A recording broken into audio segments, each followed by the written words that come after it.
A Fragment of Life by Arthur Machen. Chapter 1. Edward Darnell awoke from a dream of an ancient wood, and of a clear well rising into grey film and vapour beneath a misty, glimmering heat. And as his eyes opened, he saw the sunlight bright in the room, sparkling on the varnish of the new furniture. He turned and found his wife's place vacant, and with some confusion and wonder of the dream still lingering in his mind, he rose also, and began hurriedly to set about his dressing, for he had overslept a little, and the bus passed the corner at 9:15.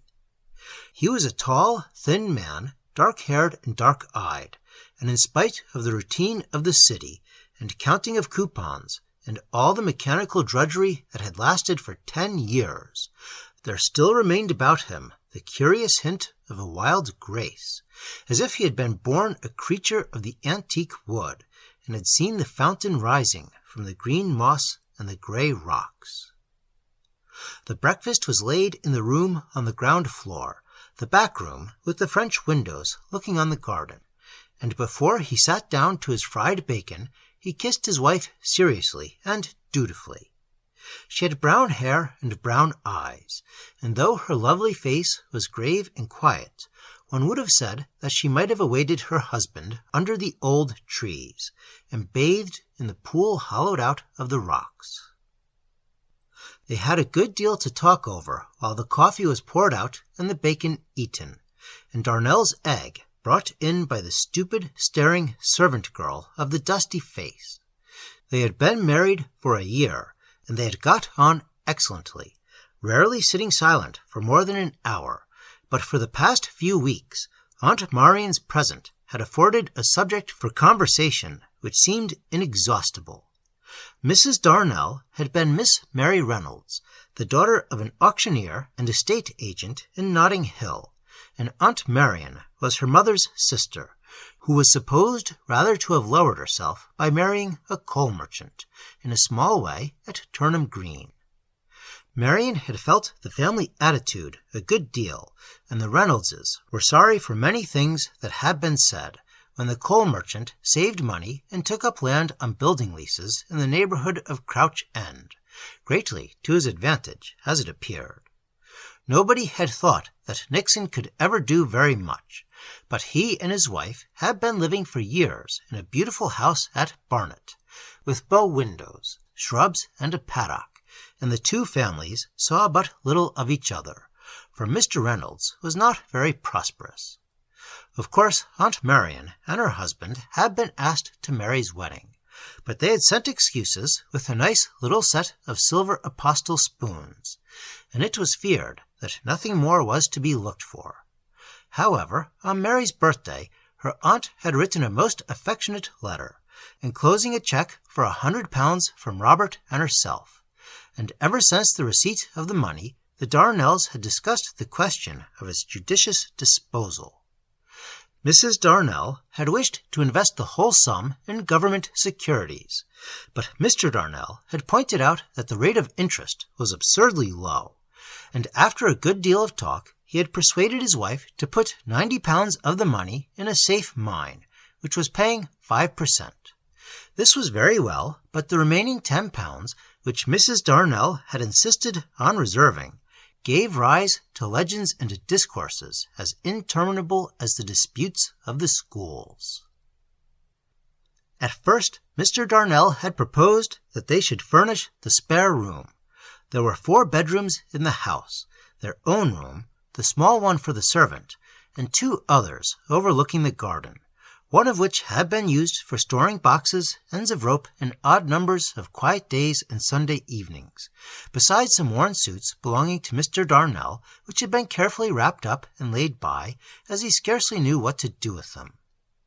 The other room was frankly waste and vacant, and one Saturday afternoon, as he was coming home in the bus, and while he revolved that difficult question of the £10, the unseemly emptiness of the spare room suddenly came into his mind, and he glowed with the idea that now, thanks to Aunt Marian, it could be furnished.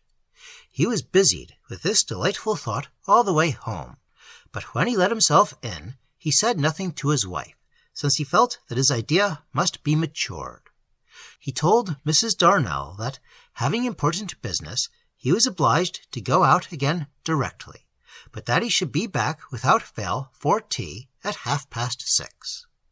And Mary, on her side, was not sorry to be alone, as she was a little behindhand with the household books. The fact was that Darnell, full of the design of furnishing the spare bedroom, wished to consult his friend Wilson, who lived at Fulham, and had often given him judicious advice as to the laying out of money to the very best advantage. Wilson was connected with the Bordeaux wine trade, and Darnell's only anxiety was lest he should not be at home. However, it was all right. Darnell took a tram along the Gold Hawk Road, and walked the rest of the way, and was delighted to see Wilson in the front garden of his house, busy amongst his flower beds. "Haven't seen you for an age," he said cheerily, when he heard Darnell's hand on the gate. "Come in. Oh, I forgot," he added, as Darnell still fumbled with the handle and vainly attempted to enter. "Of course you can't get in. I haven't shown it to you." It was a hot day in June, and Wilson appeared in a costume which he had put on in haste as soon as he arrived from the city. He wore a straw hat with a neat puggaree protecting the back of his neck, and his dress was a Norfolk jacket and knickers in heather mixture. "See," he said, as he let Darnell in. "See the dodge. You don't turn the handle at all. First of all, push hard, and then pull. It's a trick of my own, and I shall have it patented. You see, it keeps undesirable characters at a distance. Such a great thing in the suburbs. I feel I can leave Mrs. Wilson alone now. And, formerly, you have no idea how she used to be pestered." "But how about visitors?" said Darnell. "How do they get in?" "Oh, we put them up to it. Besides," he said vaguely, "there is sure to be somebody looking out. Mrs. Wilson is nearly always at the window. She's out now, gone to call on some friends. The Bennets, at-home day, I think it is. This is the first Saturday, isn't it? You know J.W. Bennet, don't you? Ah, he's in the house, doing very well, I believe. He put me on to a very good thing the other day." "But I say," said Wilson, as they turned and strolled towards the front door, "what do you wear those black things for? You look hot. Look at me. Well, I've been gardening, you know, but I feel as cool as a cucumber. I dare say you don't know where to get these things. Very few men do. Where do you suppose I got 'em?" "In the West End, I suppose," said Darnell, wishing to be polite. "Yes, that's what everybody says, and it is a good cut. Well, I'll tell you, but you needn't pass it on to everybody. I got the tip from Jameson, you know him, Jim Jams, in the China trade, 39 Eastbrook, and he said he didn't want everybody in the city to know about it. But just go to Jennings, in Old Wall, and mention my name, and you'll be all right. And what do you think they cost?" "I haven't a notion," said Darnell, who had never bought such a suit in his life. "Well, have a guess." Darnell regarded Wilson gravely. The jacket hung about his body like a sack. The knickerbockers drooped lamentably over his calves, and in prominent positions the bloom of the heather seemed about to fade and disappear.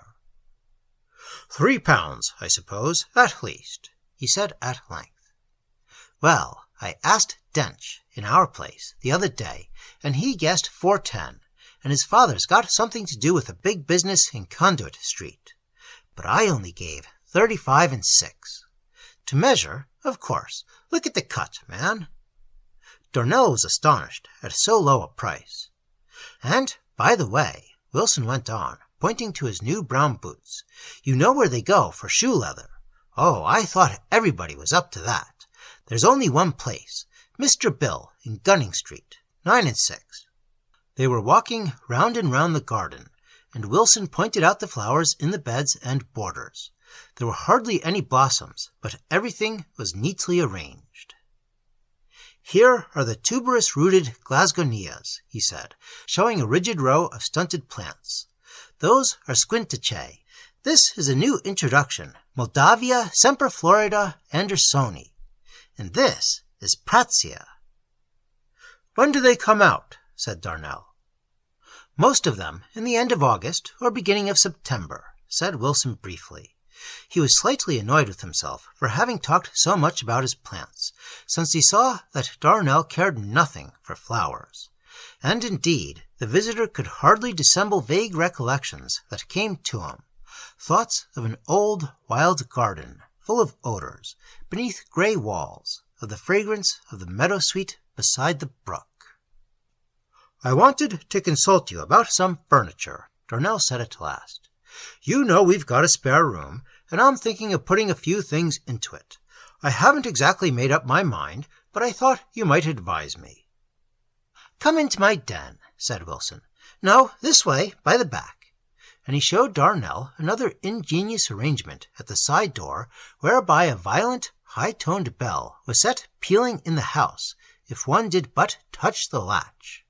Indeed, Wilson handled it so briskly that the bell rang a wild alarm, and the servant, who was trying on her mistress's things in the bedroom, jumped madly to the window and then danced a hysteric dance. There was plaster found on the drawing-room table on Sunday afternoon, and Wilson wrote a letter to the Fulham Chronicle ascribing the phenomenon to some disturbance of a seismic nature. For the moment he knew nothing of the great results of his contrivance, and solemnly led the way towards the back of the house. Here there was a patch of turf, beginning to look a little brown, with a background of shrubs. In the middle of the turf a boy of 9 or 10 was standing all alone, with something of an air. "The eldest," said Wilson, "Havelock. Well, Lockie, what are you doing now? And where are your brothers and sisters?" The boy was not shy at all. Indeed, he seemed eager to explain the course of events. "I am playing at being God," he said, with an engaging frankness, "and I've sent Fergus and Janet to a bad place. That's in the shrubbery, and they've never to come out any more, and they're burning for ever and ever." "What do you think of that?" said Wilson admiringly. "Not bad for a youngster of 9, is it? They think a lot of him at the Sunday school. But come into my den." The den was an apartment projecting from the back of the house. It had been designed as a back kitchen and wash-house, but Wilson had draped the copper in art muslin and had boarded over the sink so that it served as a workman's bench. "Snug, isn't it?" he said, as he pushed forward one of the 2 wicker chairs. "I think out things here, you know. It's quiet. And what about this furnishing? Do you want to do the thing on a grand scale?" "Oh, not at all. Quite the reverse. In fact, I don't know whether the sum at our disposal will be sufficient. You see, the spare room is 10 feet by 12, with the western exposure, and I thought if we could manage it, that it would seem more cheerful furnished. Besides, it's pleasant to be able to ask a visitor, our aunt, Mrs. Nixon, for example, but she is accustomed to have everything very nice." "And how much do you want to spend?" "Well, I hardly think that we should be justified in going much beyond £10. That's enough, isn't it, eh?" Wilson got up and shut the door of the back kitchen impressively. "Look here," he said, "I'm glad you came to me in the first place. Now you'll just tell me where you thought of going yourself." "Well, I'd thought of the Hampstead Road," said Darnell in a hesitating manner. "I just thought you'd say that. But I'll ask you, what is the good of going to those expensive shops in the West End? You don't get a better article for your money. You're merely paying for fashion." "I've seen some nice things in Samuel's, though. They get a brilliant polish on their goods in those superior shops. We went there when we were married." "Exactly, and paid 10% more than you need have paid. It's throwing money away. And how much did you say you had to spend? £10? Well, I can tell you where to get a beautiful bedroom suite, in the very highest finish, for £6.10. What do you think of that? China included, mind you, and a square of carpet, brilliant colors, will only cost you 15 and 6. Look here, go any Saturday afternoon to Dick's, in the Seven Sisters Road, mention my name, and ask for Mr. Johnston. The suite's in ash, the Elizabethan they call it." £6.10, including the china, with one of their Orient carpets, 9 by 9, for 15 and 6. Dick's. Wilson spoke with some eloquence on the subject of furnishing. He pointed out that the times were changed, and that the old heavy style was quite out of date. "You know," he said, "it isn't like it was in the old days, when people used to buy things to last hundreds of years. Why, just before the wife and I were married, an uncle of mine died up in the north, and he left me his furniture. I was thinking of furnishing at the time, and I thought the things might come in handy. But I assure you, there wasn't a single article that I cared to give house room to. All dingy old mahogany, big bookcases and bureaus and claw-legged chairs and tables. As I said to the wife, as she was soon afterwards, we don't exactly want to set up a chamber of horrors, do we? So I sold off the lot for what I could get. I must confess, I like a cheerful room." Darnell said that he heard that artists liked the old-fashioned furniture. "Oh, I dare say. The unclean cult of the sunflower, eh? You saw that piece in the Daily Post. I hate all that rot myself. It isn't healthy, you know, and I don't believe the English people will stand it. But talking of curiosities, I've got something here that's worth a bit of money." He dived into some dusty receptacle in a corner of the room and showed Darnell a small worm-eaten Bible, wanting the first 5 chapters of Genesis and the last leaf of the Apocalypse. It bore the date of 1753. "It's my belief that it's worth a lot," said Wilson. "Look at the wormholes, and you see it's imperfect, as they call it. You've noticed that some of the most valuable books are imperfect at the sales." The interview came to an end soon after, and Darnell went home to his tea. He thought seriously of taking Wilson's advice, and after tea he told Mary of his idea and of what Wilson had said about Dick's. Mary was a good deal taken by the plan when she heard all the details. The prices struck her as very moderate. They were sitting one on each side of the grate, which was concealed by a pretty cardboard screen painted with landscapes, and she rested her cheek on her hand, and her beautiful dark eyes seemed to dream and behold strange visions. In reality, she was thinking of Darnell's plan. "It would be very nice in some ways," she said at last, "but we must talk it over. What I am afraid of is that it will come to much more than £10 in the long run. There are so many things to be considered. There's the bed. It would look shabby if we got a common bed without brass mounts. Then the bedding, the mattress and blankets and sheets and counterpane would all cost something." She dreamed again, calculating the cost of all the necessaries, and Darnell stared anxiously, reckoning with her and wondering what her conclusion would be. For a moment, the delicate coloring of her face, the grace of her form, and the brown hair drooping over her ears and clustering in little curls about her neck seemed to hint at a language which he had not yet learned. But she spoke again. "The bedding would come to a great deal, I am afraid, even if Dick's are considerably cheaper than Boone's or Samuel's. And, my dear, we must have some ornaments on the mantelpiece. I saw some very nice vases at 11.3 the other day at Wilkin and Dodd's. We should want 6 at least, and there ought to be a centerpiece. You see how it mounts up." Darnell was silent. He saw that his wife was summing up against his scheme, and though he had set his heart on it, he could not resist her arguments. "It would be nearer £12 than 10, she said. "The floor would have to be stained round the carpet, 9 by 9, you said, and we should want a piece of linoleum to go under the washstand, and the walls would look very bare without any pictures." "I thought about the pictures," said Darnell, and he spoke quite eagerly. He felt that here, at least, he was unassailable. "You know there's the Derby Day and the railway station, ready framed, standing in the corner of the box-room already. They're a bit old-fashioned, perhaps, but it doesn't matter in a bedroom. And couldn't we use some photographs? I saw a very neat frame in natural oak in the city to hold half a dozen, for 1 and 6. We might put in your father, and your brother James, and Aunt Marion, and your grandmother in her widow's cap, and any of the others in the album. And then there's the old family picture in the hair trunk. That might do over the mantelpiece." "You mean your great-grandfather in the gilt frame, but that's very old-fashioned, isn't it? He looks so queer in his wig. I don't think it would quite go with the room, somehow." Darnell thought a moment.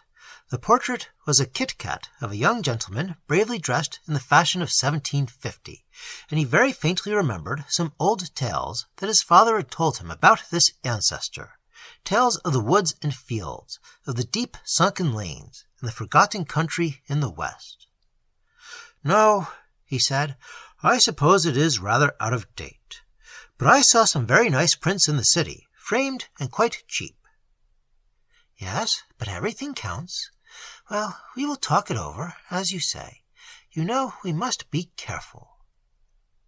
The servant came in with the supper, a tin of biscuits, a glass of milk for the mistress, and a modest pint of beer for the master, with a little cheese and butter. Afterwards, Edward smoked 2 pipes of honeydew, and they went quietly to bed, Mary going first, and her husband following a quarter of an hour later, according to the ritual established from the first days of their marriage. Front and back doors were locked, the gas was turned off at the meter, and when Darnell got upstairs, he found his wife already in bed, her face turned round on the pillow. She spoke softly to him as he came into the room. "It would be impossible to buy a presentable bed at anything under £1.11, and good sheets are dear anywhere." He slipped off his clothes and slid gently into bed, putting out the candle on the table. The blinds were all evenly and duly drawn, but it was a June night, and beyond the walls, beyond that desolate world and wilderness grey of Shepherd's Bush, a great golden moon had floated up through the magic films of cloud, above the hill, and the earth was filled with a wonderful light between red sunset lingering over the mountain and that marvellous glory that shone into the woods from the summit of the hill. Darnell seemed to see some reflection of that wizard brightness in the room. The pale walls and the white bed and his wife's face lying amidst brown hair upon the pillow were illuminated, and listening he could almost hear the corncrake in the fields, the fern owl sounding his strange note from the quiet of the rugged place where the bracken grew, and, like the echo of a magic song, the melody of the nightingale that sang all night in the alder by the little brook. There was nothing that he could say, but he slowly stole his arm under his wife's neck, and played with the ringlets of brown hair. She never moved. She lay there gently breathing, looking up to the blank ceiling of the room with her beautiful eyes, thinking also, no doubt, thoughts that she could not utter, kissing her husband obediently when he asked her to do so, and he stammered and hesitated as he spoke. They were nearly asleep. Indeed, Darnell was on the very eve of dreaming, when she said very softly, "I am afraid, darling, that we could never afford it." And he heard her words through the murmur of the water, dripping from the grey rock and falling into the clear pool beneath. Sunday morning was always an occasion of idleness. Indeed, they would never have got breakfast if Mrs. Darnell, who had the instincts of the housewife, had not awoke and seen the bright sunshine, and felt that the house was too still. She lay quiet for 5 minutes while her husband slept beside her, and listened intently, waiting for the sound of Alice stirring down below. A golden tube of sunlight shone through some opening in the Venetian blinds, and it shone on the brown hair that lay about her head on the pillow, and she looked steadily into the room at the Duchess' toilet table, the coloured ware of the washstand, and the 2 photogravures in oak frames, the meeting and the parting, that hung upon the wall. She was half dreaming as she listened for the servant's footsteps, and the faint shadow of a shade of a thought came over her, and she imagined dimly, for the quick moment of a dream, another world where rapture was wine, where one wandered in a deep and happy valley, and the moon was always rising red above the trees. She was thinking of Hampstead, which represented to her the vision of the world beyond the walls, and the thought of the heath led her away to bank holidays, and then to Alice. There was not a sound in the house. It might have been midnight for the stillness, if the drawling cry of the Sunday paper had not suddenly echoed round the corner of Edna Road, and with it came the warning clank and shriek of the milkman with his pails. Mrs. Darnell sat up, and, wide awake, listened more intently. The girl was evidently fast asleep, and must be roused, or all the work of the day would be out of joint, and she remembered how Edward hated any fuss or discussion about household matters, more especially on a Sunday, after his long week's work in the city. She gave her husband an affectionate glance as he slept on, for she was very fond of him, and so she gently rose from the bed and went in her nightgown to call the maid. The servants' room was small and stuffy. The night had been very hot, and Mrs. Darnell paused for a moment at the door, wondering whether the girl in the bed was really the dusty-faced servant who bustled day by day about the house, or even the strangely bedizened creature dressed in purple with a shiny face who would appear on the Sunday afternoon, bringing in an early tea because it was her evening out. Alice's hair was black, and her skin was pale, almost of the olive tinge, and she lay asleep, her head resting on one arm, reminding Mrs. Darnell of a queer print of a tired bacchante that she had seen long ago in a shop window in Upper Street, Islington. And a cracked bell was ringing. That meant 5 minutes to 8, and nothing done. She touched the girl gently on the shoulder, and only smiled when her eyes opened, and waking with a start, she got up in sudden confusion.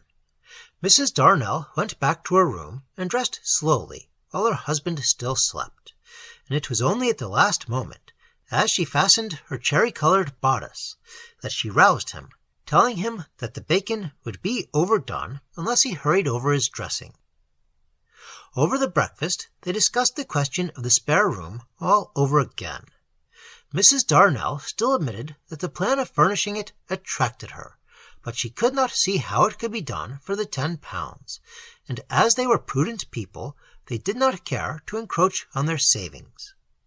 Edward was highly paid, having, with allowances for extra work in busy weeks, £140 a year, and Mary had inherited from an old uncle, her godfather, £300, which had been judiciously laid out in mortgage at 4.5%.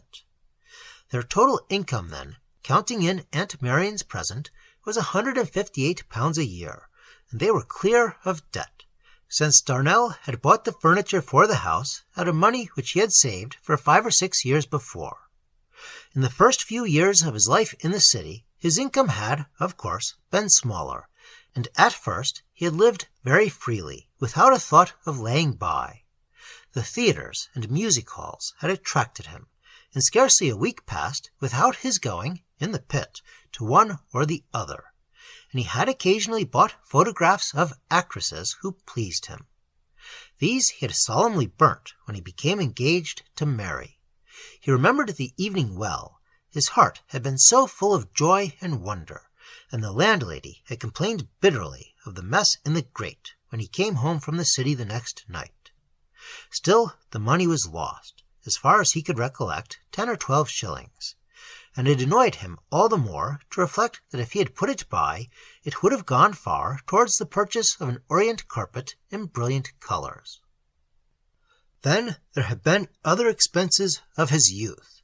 He had purchased 3-penny and even 4-penny cigars, the latter rarely, but the former frequently, sometimes singly, and sometimes in bundles of 12 for half a crown.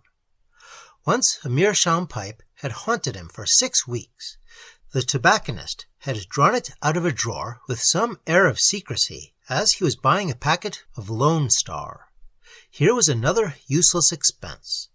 These American-manufactured tobaccos, his Lone Star, Long Judge, Old Hank, Sultry Climb, and the rest of them cost from a shilling to 1 6 the 2-ounce packet, whereas now he got excellent loose honeydew for 3 halfpenny an ounce. But the crafty tradesman, who had marked him down as a buyer of expensive fancy goods, nodded with his air of mystery, and, snapping open the case, displayed the meerschaum before the dazzled eyes of Darnell. The bowl was carved in the likeness of a female figure, showing the head and torso, and the mouthpiece was of the very best amber. Only 12 6, the man said, and the amber alone, he declared, was worth more than that. He explained that he felt some delicacy about showing the pipe to any but a regular customer, and was willing to take a little under-cost price and cut the loss. Darnell resisted for the time, but the pipe troubled him, and at last he bought it. He was pleased to show it to the younger men in the office for a while, but it never smoked very well, and he gave it away just before his marriage, as from the nature of the carving it would have been impossible to use it in his wife's presence. Once, while he was taking his holiday at Hastings, he had purchased a Malacca cane, a useless thing that had cost 7 shillings, and he reflected with sorrow on the innumerable evenings on which he had rejected his landlady's plain fried chop and had gone out to flaneer among the Italian restaurants in Upper Street, Islington. He lodged in Holloway, pampering himself with expensive delicacies, cutlets and green peas, braised beef with tomato sauce, fillet steak and chipped potatoes, ending the banquet very often with a small wedge of Gruyere which cost 2d. One night, after receiving a rise in his salary, he actually drunk a 1/4 flask of Chianti, and had added the enormities of Benedictine, coffee, and cigarettes to an expenditure already disgraceful, and 6 to the waiter made the bill amount to 4 shillings, instead of the shilling that would have provided him with a wholesome and sufficient repast at home. Oh, there were many other items in this account of extravagance, and Darnell had often regretted his way of life, thinking that if he had been more careful, 5 or 6 pounds a year might have been added to their income. And the question of the spare room brought back these regrets in an exaggerated degree. He persuaded himself that the extra 5 pounds would have given a sufficient margin for the outlay that he desired to make, though this was, no doubt, a mistake on his part. But he saw quite clearly that, under the present conditions, there must be no levies made on the very small sum of money that they had saved. The rent of the house was 35, and rates and taxes added another 10 pounds, nearly a quarter of their income for house room.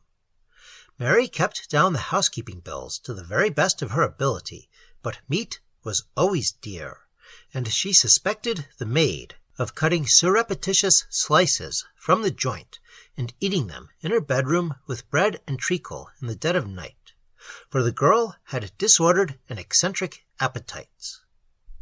Mr. Darnell thought no more of restaurants, cheap or dear. He took his lunch with him to the city, and joined his wife in the evening at high tea, chops, a bit of steak, or cold meat from the Sunday's dinner. Mrs. Darnell ate bread and jam, and drank a little milk in the middle of the day. But, with the utmost economy, the effort to live within their means, and to save for future contingencies, was a very hard one.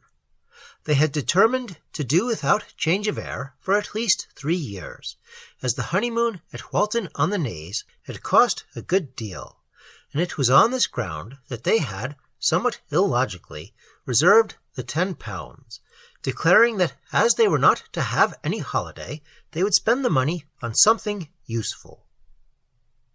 And it was this consideration of utility that was finally fatal to Darnell's scheme. They had calculated and recalculated the expense of the bed and bedding, the linoleum, and the ornaments, and by a great deal of exertion, the total expenditure had been made to assume the shape of something very little over 10 pounds, when Mary said quite suddenly, "But, after all, Edward, We don't really want to furnish the room at all. I mean, it isn't necessary, and if we did so, it might lead to no end of expense. People would hear of it and be sure to fish for invitations. You know we have relatives in the country, and they would be almost certain, the Mallings at any rate, to give hints." Darnell saw the force of the argument and gave way, but he was bitterly disappointed. "It would have been very nice, wouldn't it?" he said with a sigh. "Never mind, dear," said Mary, who saw that he was a good deal cast down. "We must think of some other plan that will be nice, and useful too." She often spoke to him in that tone of a kind mother, though she was by 3 years the younger. "And now," she said, "I must get ready for church. Are you coming?" Darnell said that he thought not. He usually accompanied his wife to morning service, but that day he felt some bitterness in his heart, and preferred to lounge under the shade of the big mulberry tree that stood in the middle of their patch of garden, relic of the spacious lawns that had once lain smooth and green and sweet, where the dismal streets now swarmed in a hopeless labyrinth. So Mary went quietly and alone to church. St. Paul's stood in a neighboring street, and its Gothic design would have interested a curious inquirer into the history of a strange revival. Obviously, mechanically, there was nothing amiss. The style chosen was geometrical decorated, and the tracery of the windows seemed correct. The nave, the aisles, the spacious chancel were reasonably proportioned, and, to be quite serious, the only feature obviously wrong was the substitution of a low chancel wall with iron gates for the rood screen with the loft and rood. But this, it might plausibly be contended, was merely an adaptation of the old idea to modern requirements, and it would have been quite difficult to explain why the whole building, from the mere mortar setting between the stones to the Gothic gas standards, was a mysterious and elaborate blasphemy. The canticles were sung to Jol and B flat, the chants were Anglican, and the sermon was the gospel for the day, amplified and rendered into the more modern and graceful English of the preacher. And Mary came away. After their dinner, an excellent piece of Australian mutton, bought in the worldwide stores in Hammersmith, they sat for some time in the garden, partly sheltered by the big mulberry tree from the observation of their neighbours. Edward smoked his honeydew, and Mary looked at him with placid affection. "You never tell me about the men in your office," she said at length. "Some of them are nice fellows, aren't they?" "Oh, yes, they're very decent. I must bring some of them round one of these days." He remembered with a pang that it would be necessary to provide whisky. One couldn't ask the guest to drink table beer at 10 pence the gallon. "Who are they, though?" said Mary. "I think they might have given you a wedding present." "Well, I don't know. We have never gone in for that sort of thing, but they're very decent chaps. Well, there's Harvey, Sauce they call him behind his back. He's mad on bicycling. He went in last year for the 2 miles amateur record. He'd have made it, too, if he could have got into better training. Then there's James, a sporting man. You wouldn't care for him. I always think he smells of the stable." "How horrid," said Mrs. Darnell, finding her husband a little frank, lowering her eyes as she spoke. "Dickinson might amuse you," Darnell went on. "He's always got a joke. A terrible liar, though. When he tells a tale, we never know how much to believe. He swore the other day he'd seen one of the governors buying cockles off a barrow near London Bridge, and Jones, who'd just come in, believed every word of it." Darnell laughed at the humorous recollection of the jest. "And that wasn't a bad yarn about Salter's wife," he went on. "Salter is the manager, you know. Dickinson lives close by, in Notting Hill, and he said one morning that he had seen Mrs. Salter in the Portobello Road, in red stockings, dancing to a piano organ." "He's a little coarse, isn't he?" said Mrs. Darnell. "I don't see much fun in that." "Well, you know, amongst men it's different. You might like Wallace. He's a tremendous photographer. He often shows us photos he's taken of his children. One, a little girl of 3, in her bath. I asked him how he thought she'd like it when she was 23. Mrs. Darnell looked down and made no answer. There was silence for some minutes while Darnell smoked his pipe. "I say, Mary," he said at length, "what do you say to our taking a paying guest?" "A paying guest? I never thought of it. Where should we put him?" "Why, I was thinking of the spare room. The plan would obviate your objection, wouldn't it? Lots of men in the city take them, and make money of it, too. I dare say it would add £10 a year to our income.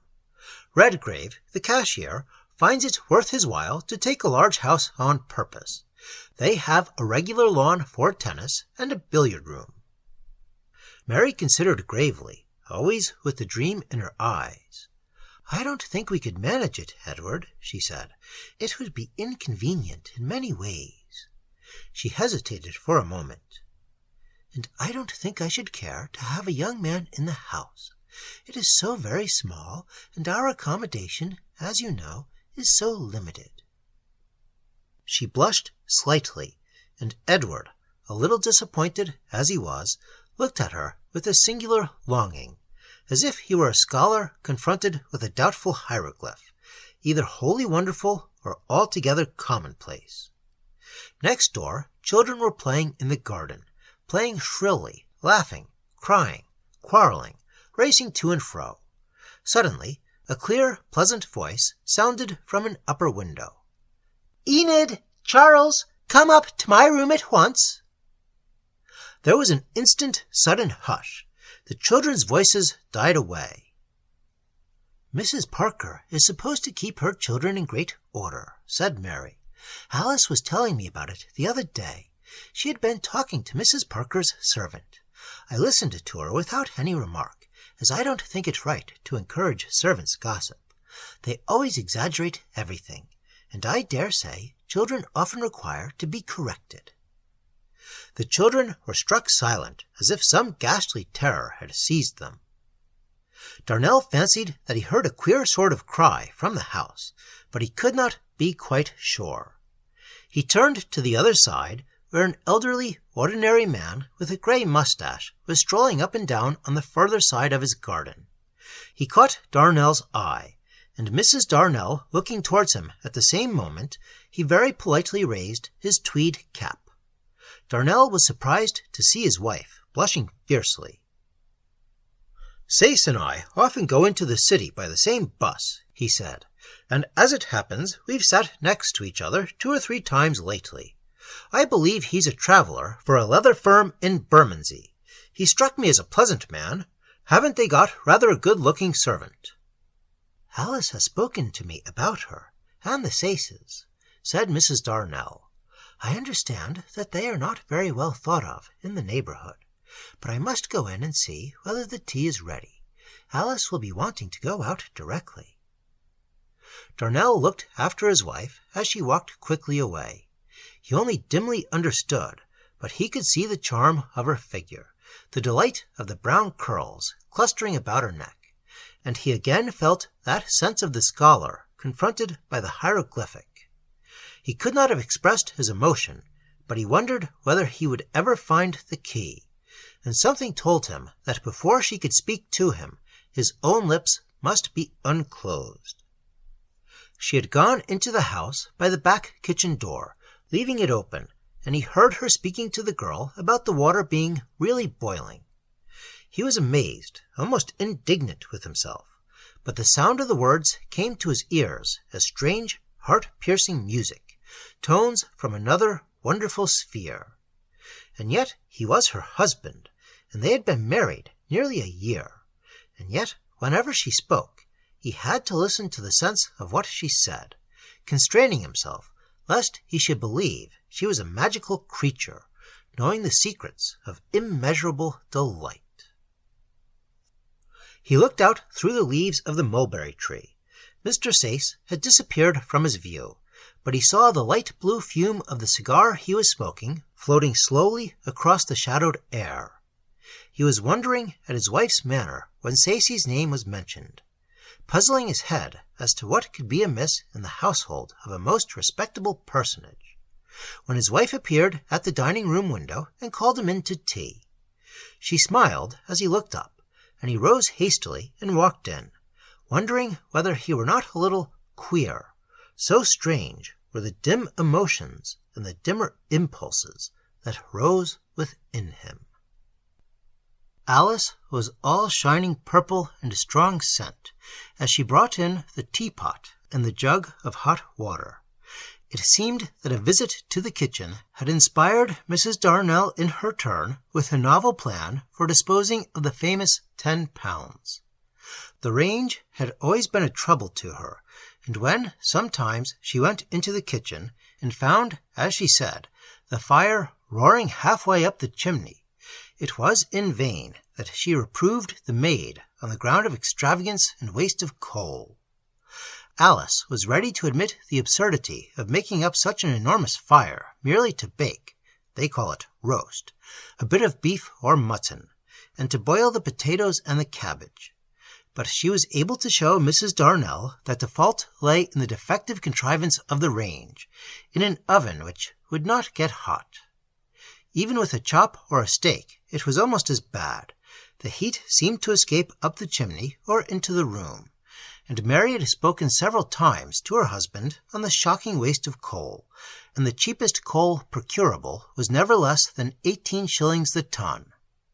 Mr. Darnell had written to the landlord, a builder, who had replied in an illiterate but offensive communication, maintaining the excellence of the stove and charging all the faults to the account of "your good lady," which really implied that the Darnells kept no servant and that Mrs. Darnell did everything. The range, then, remained a standing annoyance and expense. Every morning, Alice said, she had the greatest difficulty in getting the fire to light at all, and once lighted, it seemed as if it fled right up the chimney. Only a few nights before, Mrs. Darnell had spoken seriously to her husband about it. She had got Alice to weigh the coals expended in cooking a cottage pie, the dish of the evening, and deducting what remained in the scuttle after the pie was done. It appeared that the wretched thing had consumed nearly twice the proper quantity of fuel. "You remember what I said the other night about the range," said Mrs. Darnell as she poured out the tea and watered the leaves. She thought the introduction a good one, for though her husband was a most amiable man, she guessed that he had been just a little hurt by her decision against his furnishing scheme. "The range," said Mr. Darnell. He paused as he helped himself to the marmalade and considered it for a moment. "No, I don't recollect. What night was it?" "Tuesday. Don't you remember? You had overtime and didn't get home till quite late." She paused for a moment, blushing slightly, and then began to recapitulate the misdeeds of the range and the outrageous outlay of coal in the preparation of the cottage pie. "Oh, I recollect now. That was the night I thought I heard the nightingale. People say there are nightingales in Bedford Park. And the sky was such a wonderful deep blue." He remembered how he had walked from Uxbridge Road Station, where the green bus stopped, and in spite of the fuming kilns under Acton, a delicate odor of the woods and summer fields was mysteriously in the air, and he had fancied that he smelt the red wild roses drooping from the hedge. As he came to his gate, he saw his wife standing in the doorway, with a light in her hand, and he threw his arms violently about her as she welcomed him, and whispered something in her ear, kissing her scented hair. He had felt quite abashed a moment afterwards, and he was quite afraid that he had frightened her by his nonsense. She seemed trembling and confused, and then she told him how they had weighed the coal. "Yes, I remember now," he said. "It is a great nuisance, isn't it? I hate to throw away money like that." "Well, what do you think? Suppose we bought a really good range with Aunt's money. It would save us a lot, and I expect the things would taste much nicer." Darnell passed the marmalade and confessed that the idea was brilliant. "It's much better than mine, Mary," he said quite frankly, "I am so glad you thought of it. But we must talk it over. It doesn't do to buy in a hurry. There are so many makes." Each had seen ranges which looked miraculous inventions, he in the neighbourhood of the city, she in Oxford Street and Regent Street, on visits to the dentist. They discussed the matter at tea, and afterwards they discussed it walking round and round the garden, in the sweet cool of the evening. "They say the Newcastle will burn anything, coke even," said Mary. "But the Glow got a medal at the Paris exhibition," said Edward. "But what about the Utopia Kitchener? Have you seen it at work in Oxford Street?" said Mary. "They say their plan of ventilating the oven is quite unique." "I was in Fleet Street the other day," answered Edward, "and I was looking at the Bliss patent stoves. They burn less fuel than any in the market, so the makers declare." He put his arm gently round her waist. She did not repel him. She whispered quite softly, "I think Mrs. Parker is at her window," and he drew his arm back slowly. "But we will talk it over," he said. "There is no hurry. I might call at some other places near the city, and you might do the same thing in Oxford Street and Regent Street and Piccadilly, and we could compare notes." Mary was quite pleased with her husband's good temper. It was so nice of him not to find fault with her plan. "He's so good to me," she thought, and that was what she often said to her brother, who did not care much for Darnell. They sat down on the seat under the mulberry, close together, and she let Darnell take her hand, and as she felt his shy, hesitating fingers touch her in the shadow, she pressed them ever so softly, and as he fondled her hand, his breath was on her neck, and she heard his passionate, hesitating voice whisper, "My dear, my dear," as his lips touched her cheek. She trembled a little and waited. Darnell kissed her gently on the cheek and drew away his hand, and when he spoke he was almost breathless. "We had better go in now," he said. "There is a heavy dew, and you might catch cold." A warm, scented gale came to them from beyond the walls. He longed to ask her to stay out with him all night beneath the tree, that they might whisper to one another, that the scent of her hair might inebriate him, that he might feel her dress still brushing against his ankles. But he could not find the words, and it was absurd, and she was so gentle that she would do whatever he asked, however foolish it might be, just because he asked her. He was not worthy to kiss her lips. He bent down and kissed her silk bodice, and again he felt that she trembled, and he was ashamed, fearing that he had frightened her. They went slowly into the house, side by side, and Darnell lit the gas in the drawing-room, where they always sat on Sunday evenings. Mrs. Darnell felt a little tired and lay down on the sofa, and Darnell took the armchair opposite. For a while they were silent, and then Darnell said suddenly, "What's wrong with the Saces? You seemed to think there was something a little strange about them. Their maid looks quite quiet." "Oh, I don't know that one ought to pay attention to servants' gossip. They're not always very truthful." "It was Alice told you, wasn't it?" "Yes, she was speaking to me the other day when I was in the kitchen in the afternoon." "But what was it?" "Oh, I'd rather not tell you, Edward. It's not pleasant. I scolded Alice for repeating it to me." Darnell got up and took a small, frail chair near the sofa. "Tell me," he said again, with an odd perversity. He did not really care to hear about the household next door, but he remembered how his wife's cheeks flushed in the afternoon, and now he was looking at her eyes. "Oh, I really couldn't tell you, dear. I should feel ashamed." "But you're my wife." "Yes, but it doesn't make any difference. A woman doesn't like to talk about such things." Darnell bent his head down. His heart was beating. He put his ear to her mouth and said, "Whisper." Mary drew his head down still lower with her gentle hand, and her cheeks burned as she whispered, "Alice says that, upstairs, they have only one room furnished. The maid told her herself. With an unconscious gesture, she pressed his head to her breast, and he, in turn, was bending her red lips to his own, when a violent jangle clambered through the silent house. They sat up, and Mrs. Darnell went hurriedly to the door. "That's Alice," she said. "She's always in time. It has only just struck 10. Darnell shivered with annoyance. His lips, he knew, had almost been opened. Mary's pretty handkerchief, delicately scented from a little flagon that a school friend had given her, lay on the floor, and he picked it up and kissed it, and hid it away. The questions of the range occupied them all through June and far into July. Mrs. Darnell took every opportunity of going to the West End and investigating the capacity of the latest makes, gravely viewing the new improvements and hearing what the shopmen had to say, while Darnell, as he said, kept his eyes open about the city. They accumulated quite a literature of the subject, bringing away illustrated pamphlets, and in the evenings it was an amusement to look at the pictures.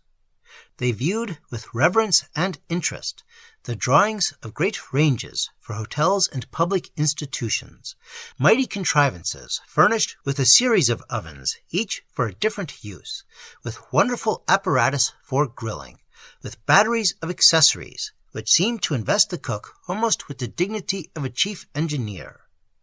But when, in one of the lists, they encountered the images of little toy cottage ranges for £4, and even for £3.10, they grew scornful on the strength of the £8 or £10 article on which they meant to purchase, when the merits of the divers patents had been thoroughly thrashed out.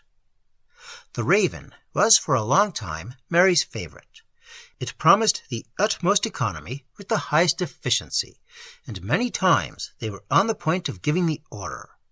But the Glow seemed equally seductive, and it was only £8.5, as compared with £9 7 and 6, and though the Raven was supplied to the royal kitchen, the Glow could show more fervent testimonials from continental potentates.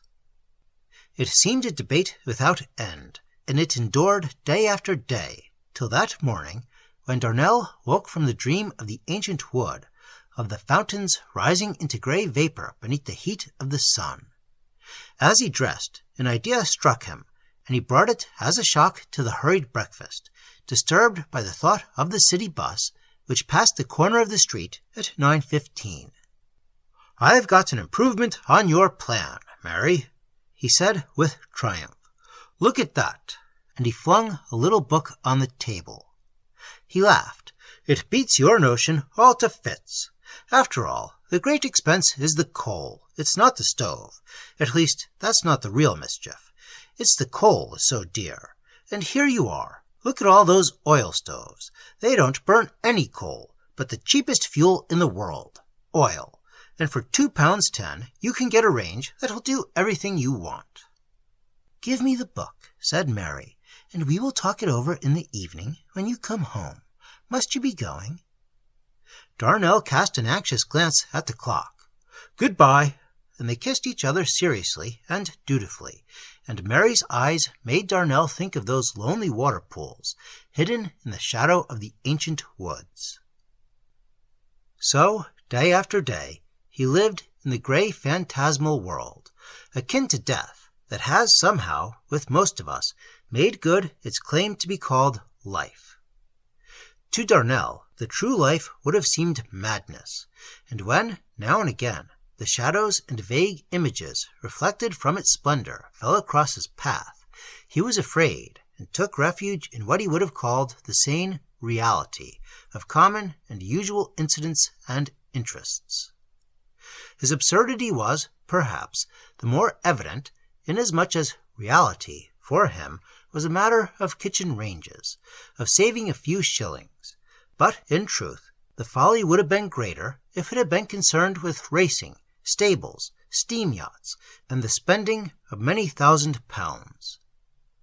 But so went forth Darnell, day by day, strangely mistaking death for life, madness for sanity, and purposeless and wandering phantoms for true beings. He was sincerely of opinion that he was a city clerk living in Shepherd's Bush, having forgotten the mysteries and the far-shining glories of the kingdom which was his by legitimate inheritance. Chapter 2. All day long, a fierce and heavy heat had brooded over the city, and as Darnell neared home, he saw the mist lying on all the damp lowlands, wreathed in coils about Bedford Park to the south, and mounting to the west, so that the tower of Acton Church loomed out of a grey lake. The grass in the squares and on the lawns, which he overlooked as the bus lumbered warily along, was burnt to the colour of dust.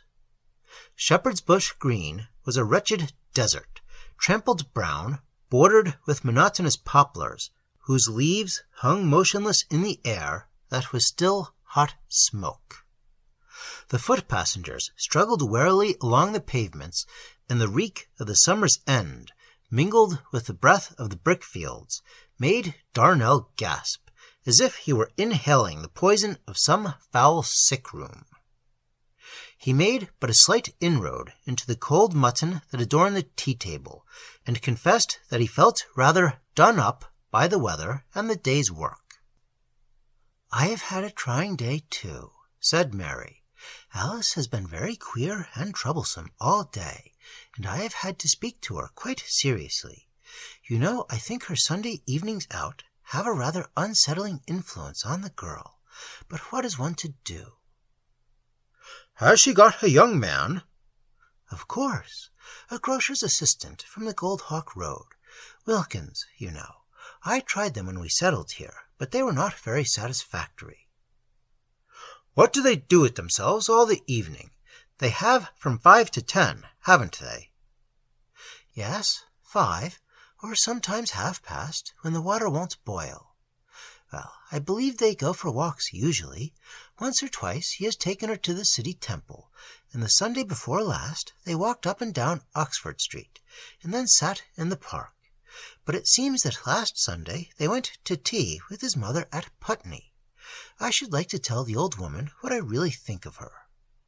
"Why, what happened? Was she nasty to the girl?" "No, that's just it. Before this she has been very unpleasant on several occasions. When the young man first took Alice to see her, that was in March, the girl came away crying. She told me so herself. Indeed, she said she never wanted to see old Mrs. Murray again, and I told Alice that, if she had not exaggerated things, I could hardly blame her for feeling like that." "Why, what did she cry for?" "Well, it seems that the old lady, she lives in quite a small cottage in some Putney back street, was so stately that she would hardly speak. She had borrowed a little girl from some neighbor's family, and had managed to dress her up to imitate a servant, and Alice said nothing could be sillier than to see that mite opening the door, with her black dress and her white cap and apron, and she hardly able to turn the handle, as Alice said. George, that's the young man's name, had told Alice that it was a little bit of a house, but he said the kitchen was comfortable, though very plain and old-fashioned. But instead of going straight to the back and sitting by a big fire on the old settle that they had brought up from the country, that child asked for their names. Did you ever hear such nonsense? And showed them into a little poky parlour where old Mrs. Murray was sitting, like a duchess, by a fireplace full of coloured paper, and the room as cold as ice. And she was so grand that she would hardly speak to Alice." "That must have been very unpleasant." "Oh, the poor girl had a dreadful time. She began with, 'Very pleased to make your acquaintance, Miss Dill. I know so very few persons in service.' Alice imitates her mincing way of talking, but I can't do it. And then she went on to talk about her family, how they had farmed their own land for 500 years. Such stuff! George had told Alice all about it. They had had an old cottage with a good strip of garden and 2 fields somewhere in Essex, and that old woman talked almost as if they had been country gentry, and boasted about the rector, Dr. Somebody, coming to see them so often, and of Squire Somebody else, always looking them up as if they didn't visit them out of kindness. Alice told me it was as much as she could do to keep from laughing in Mrs. Murray's face, her young man having told her all about the place, and how small it was, and how the squire had been so kind about buying it when old Murray died and George was a little boy, and his mother not able to keep things going. However, that silly old woman laid it on thick, as you say, and the young man got more and more uncomfortable, especially when she went on to speak about marrying in one's own class, and how unhappy she had known young men to be who had married beneath them, giving some very pointed looks at Alice as she talked. And then such an amusing thing happened. Alice had noticed George looking about him in a puzzled sort of way, as if he couldn't make out something or other. And at last he burst out and asked his mother if she had been buying up the neighbours' ornaments, as he remembered the 2 green-cut glass vases on the mantelpiece at Mrs. Ellis's, and the wax flowers at Miss Turvey's. He was going on, but his mother scowled at him, and upset some books which he had to pick up. But Alice quite understood she had been borrowing things from her neighbours, just as she had borrowed the little girl, so as to look grander. And then they had tea, water bewitched, Alice calls it, and very thin bread and butter, and rubbishy foreign pastry from the Swiss shop in the High Street, all sour froth and rancid fat, Alice declares. And then Mrs. Murray began boasting again about her family, and snubbing Alice and talking at her, till the girl came away quite furious, and very unhappy too. I don't wonder at it, do you? "It doesn't sound very enjoyable, certainly," said Darnell, looking dreamily at his wife. He could not have been attending very carefully to the subject matter of her story, but he loved to hear a voice that was incantation in his ears, tones that summoned before him the vision of a magic world. "And has the young man's mother always been like this?" he said, after a long pause, desiring that the music should continue. "Always, till quite lately, till last Sunday, in fact. Of course, Alice spoke to George Murray at once, and said, like a sensible girl, that she didn't think it ever answered for a married couple to live with a man's mother, especially, she went on, as I can see your mother hasn't taken much of a fancy to me. He told her, in the usual style, it was only his mother's way, that she didn't really mean anything, and so on. But Alice kept away for a long time, and rather hinted, I think, that it might come to having to choose between her and his mother. And so affairs went on all through the spring and summer, and then, just before the August bank holiday, George spoke to Alice again about it, and told her how sorry the thought of any unpleasantness made him, and how he wanted his mother and her to get on with each other, and how she was only a bit old-fashioned and queer in her ways, and had spoken very nicely to him about her when there was nobody by. So the long and the short of it was that Alice said she might come with them on the Monday, when they had settled to go to Hampton Court. The girl was always talking about Hampton Court, and wanting to see it. You remember what a beautiful day it was, don't you? "Let me see," said Darnell dreamily. "Oh, yes, of course. I sat out under the mulberry tree all day, and we had our meals there. It was quite a picnic. The caterpillars were a nuisance, but I enjoyed the day very much." His ears were charmed, ravished with the grave, supernal melody, as of antique song, rather of the first-made world in which all speech was descant, and all words were sacraments of might, speaking not to the mind, but to the soul. He lay back in his chair and said, "Well, what happened to them?" "My dear, would you believe it, but that wretched old woman behaved worse than ever. They met, as had been arranged, at Kew Bridge, and got places, with a good deal of difficulty, in one of those char-a-banc things, and Alice thought she was going to enjoy herself tremendously. Nothing of the kind. They had hardly said good morning when old Mrs. Murray began to talk about Kew Gardens, and how beautiful it must be there, and how much more convenient it was than Hampton, and no expense at all, just the trouble of walking over the bridge.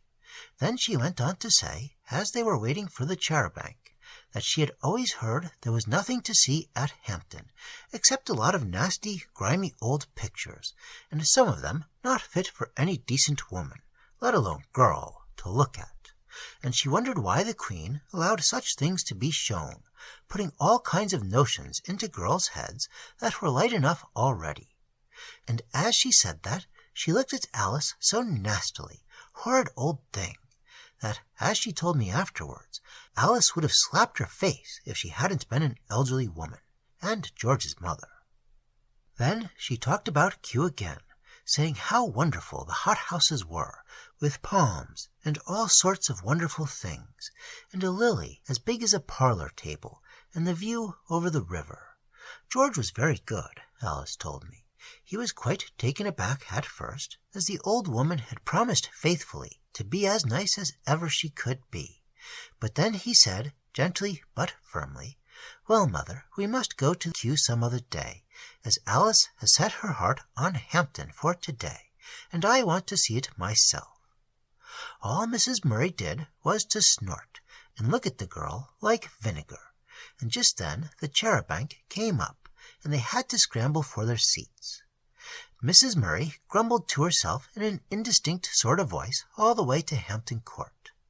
Alice couldn't very well make out what she said, but now and then she seemed to hear bits of sentences like "Pity to grow old if sons grow bold," and "Honour thy father and mother," and "Lie on the shelf," said the housewife to the old shoe, and the wicked son to his mother, and "I gave you milk, and you give me the go-by." Alice thought they must be proverbs, except the commandment, of course, as George was always saying how old-fashioned his mother is, but she says there were so many of them, and all pointed at her and George, that she thinks now Mrs. Murray must have made them up as they drove along. She says it would be just like her to do it, being old-fashioned and ill-natured, too, and fuller of talk than a butcher on Saturday night. Well, they got to Hampton at last, and Alice thought the place would please her, perhaps, and they might have some enjoyment, but she did nothing but grumble, and out loud too, so that people looked at them, and a woman said, so that they could hear, "Ah, well, they'll be old themselves some day," which made Alice very angry, for, as she said, they weren't doing anything. When they showed her the Chestnut Avenue and Bushy Park, she said it was so long and straight that it made her quite dull to look at it. And she thought the deer, you know how pretty they are, really, looked thin and miserable, as if they would all be better for a good feed of hogwash, with plenty of meal in it. She said she knew they weren't happy by the look in their eyes, which seemed to tell her that their keepers beat them. It was the same with everything. She said she remembered market gardens in Hammersmith and Gunnersbury that had a better show of flowers, and when they took her to the place where the water is, under the trees, she burst out with it being rather hard to tramp off her legs to show her a common canal, with not so much as a barge on it to liven it up a bit. She went on like that the whole day, and Alice told me she was only too thankful to get home and get rid of her. Wasn't it wretched for the poor girl? It must have been, indeed. But what happened last Sunday? That's the most extraordinary thing of all. I noticed that Alice was rather queer in her manner this morning. She was a longer time washing up the breakfast things, and she answered me quite sharply when I called to ask her when she would be ready to help me with the wash. And when I went into the kitchen to see about something, I noticed that she was going about her work in a very sulky sort of way. So I asked her what was the matter, and then it all came out. I could scarcely believe my own ears when she mumbled out something about Mrs. Murray thinking she could do very much better for herself. But I asked her one question after another till I had it all out of her. It just shows how foolish and empty-headed these girls are. I told her she was no better than a weathercock. If you will believe me, that horrid old woman was quite another person when Alice went to see her the other night. I can't think, but so she was. She told the girl how pretty she was, what a neat figure she had, how well she walked, and how she'd known many a girl not half so clever or well-looking, earning her 25 to 30 pounds a year, and with good families. She seems to have gone into all sorts of details, and made elaborate calculations as to what she would be able to save, with decent folks who don't screw and pinch and lock up everything in the house. And then she went off into a lot of hypocritical nonsense about how fond she was of Alice, and how she could go to her grave in peace, knowing how happy her dear George would be with such a good wife, and about her savings from good wages helping to set up a little home, ending up with, "And if you take an old woman's advice, dearie, it won't be long before you hear the marriage bells." "I see," said Darnell. "And the upshot of it all is, I suppose, that the girl is thoroughly dissatisfied." "Yes, she is so young and silly. I talked to her and reminded her of how nasty old Mrs. Murray had been, and told her that she might change her place, and change for the worse. I think I have persuaded her to think it over quietly, at all events. Do you know what it is, Edward? I have an idea. I believe that wicked old woman is trying to get Alice to leave us, that she may tell her son how changeable she is, and I suppose she would make up some of her stupid old proverbs, a changeable wife, a troublesome life, or some nonsense of the kind.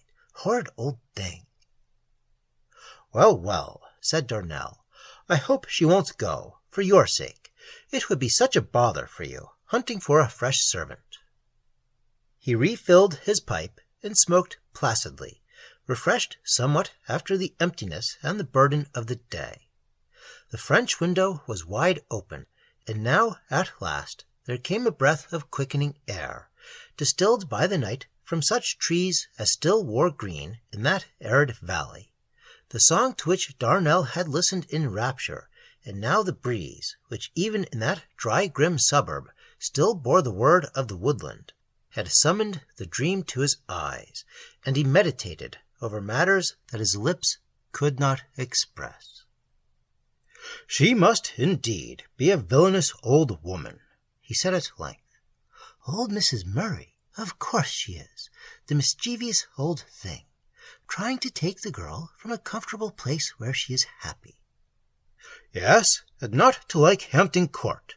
That shows how bad she must be, more than anything." "It is beautiful, isn't it?" "I shall never forget the first time I saw it. It was soon after I went into the city, the first year. I had my holidays in July, and I was getting such a small salary that I couldn't think of going away to the seaside or anything like that. I remember one of the other men wanted me to come with him on a walking tour in Kent. I should have liked that, but the money wouldn't run to it. And do you know what I did? I lived in Great College Street then, and the first day I was off, I stayed in bed till past dinner time, and lounged about in an armchair with a pipe all the afternoon. And I got a new kind of tobacco, 1 in 4 of the 2-ounce packet, much dearer than I could afford to smoke, and I was enjoying it immensely. It was awfully hot, and when I shut the window and drew down the red blind, it grew hotter. At 5 o'clock the room was like an oven, but I was so pleased at not having to go into the city that I didn't mind anything. And now and again I read bits from a queer old book that had belonged to my poor dad. I couldn't make out what a lot of it meant, but it fitted in somehow, and I read and smoked till tea time. Then I went out for a walk, thinking I should be better for a little fresh air before I went to bed, and I went wandering away, not much noticing where I was going, turning here and there as the fancy took me. I must have gone miles and miles, and a good many of them round and round, as they say they do in Australia if they lose their way in the bush, and I am sure I couldn't have gone exactly the same way all over again for any money. Anyhow, I was still in the streets when the twilight came on, and the lamplighters were trotting round from one lamp to another. It was a wonderful night. I wish you had been there, my dear. I was quite a little girl then. Yes, I suppose you were. Well, it was a wonderful night. I remember I was walking in a little street of little grey houses all alike, with stucco copings and stucco doorposts. There were brass plates on a lot of the doors, and one had "Maker of Shell Boxes" on it, and I was quite pleased, as I had often wondered where those boxes and things that you buy at the seaside came from. A few children were playing about in the road with some rubbish or other, and men were singing in a small public-house at the corner, and I happened to look up, and I noticed what a wonderful colour the sky had turned.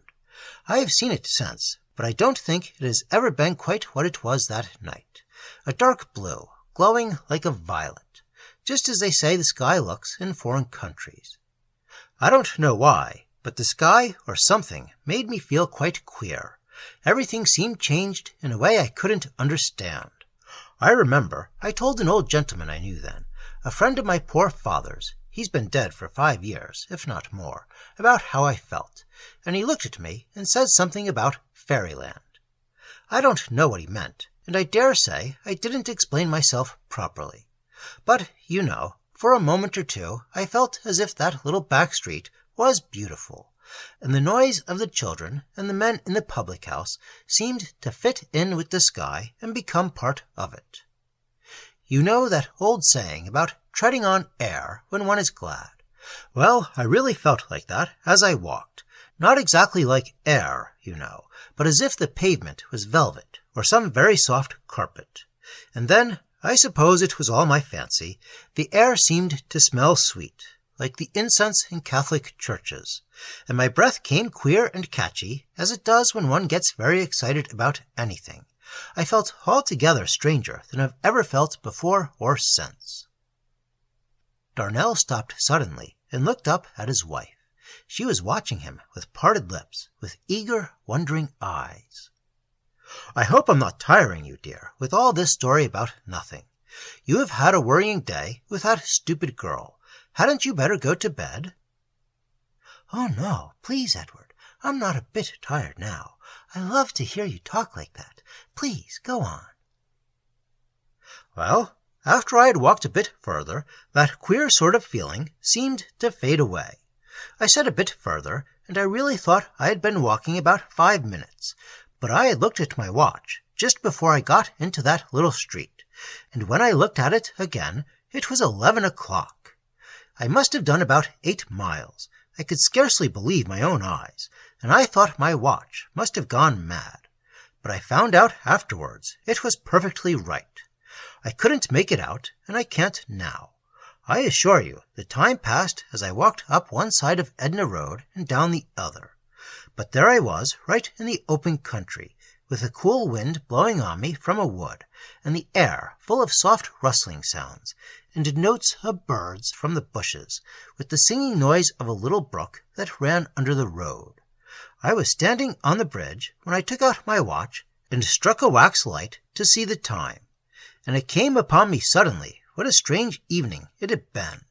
It was all so different, you see, to what I had been doing all my life, particularly for the year before, and it almost seemed as if I couldn't be the man who had been going into the city every day in the morning and coming back from it every evening, after writing a lot of uninteresting letters.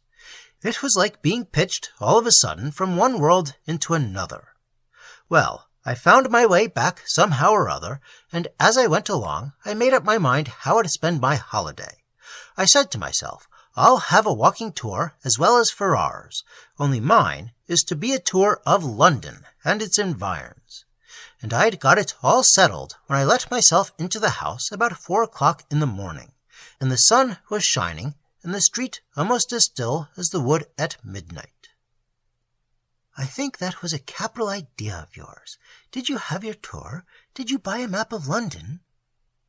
I had a tour, all right. I didn't buy a map. That would have spoiled it, somehow. To see everything plotted out and named and measured. What I wanted was to feel that I was going where nobody had been before. That's nonsense, isn't it? As if there could be any such places in London, or England either, for that matter. I know what you mean. You wanted to feel as if you were going on a sort of voyage of discovery. Isn't that it? Exactly. That's what I was trying to tell you. Besides, I didn't want to buy a map. I made a map. How do you mean? Did you make a map out of your head?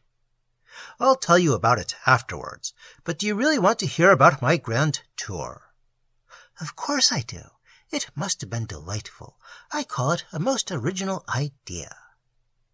Well, I was quite full of it, and what you said just now about a voyage of discovery reminds me of how I felt then. When I was a boy, I was awfully fond of reading of great travellers, I suppose all boys are, and of sailors who are driven out of their course and found themselves in latitudes where no ship had ever sailed before, and of people who discovered wonderful cities and strange countries. And all the second day of my holidays I was feeling just as I used to when I read these books. I didn't get up till pretty late. I was tired to death after all those miles I had walked. But when I had finished my breakfast and filled my pipe, I had a grand time of it. It was such nonsense, you know, as if there could be anything strange or wonderful in London. Why shouldn't there be? Well, I don't know, but I have thought afterwards what a silly lad I must have been. Anyhow, I had a great day of it, planning what I would do, half making believe, just like a kid, that I didn't know where I might find myself, or what might happen to me, and I was enormously pleased to think it was all my secret, that nobody else knew anything about it, and that whatever I might see, I would keep to myself. I had always felt like that about the books. Of course, I loved reading them, but it seemed to me that if I had been a discoverer, I would have kept my discoveries a secret. If I had been Columbus, and if it could possibly have been managed, I would have found America all by myself, and never have said a word about it to anybody. Fancy how beautiful it would be to be walking about in one's own town, and talking to people, and all the while to have the thought that one knew of a great world beyond the seas, that nobody else dreamed of. I should have loved that. And that is exactly what I felt about the tour I was going to make. I made up my mind that nobody should know, and so, from that day to this, nobody has heard a word of it. But you are going to tell me. You are different, but I don't think even you will hear everything. Not because I won't, but because I can't tell many of the things I saw. Things you saw? Then you really did see wonderful, strange things in London. Well, I did and I didn't. Everything, or pretty nearly everything, that I saw is standing still, and hundreds of thousands of people have looked at the same sights. There were many places that the fellows in the office knew quite well, I found out afterwards, and then I read a book called London and Its Surroundings.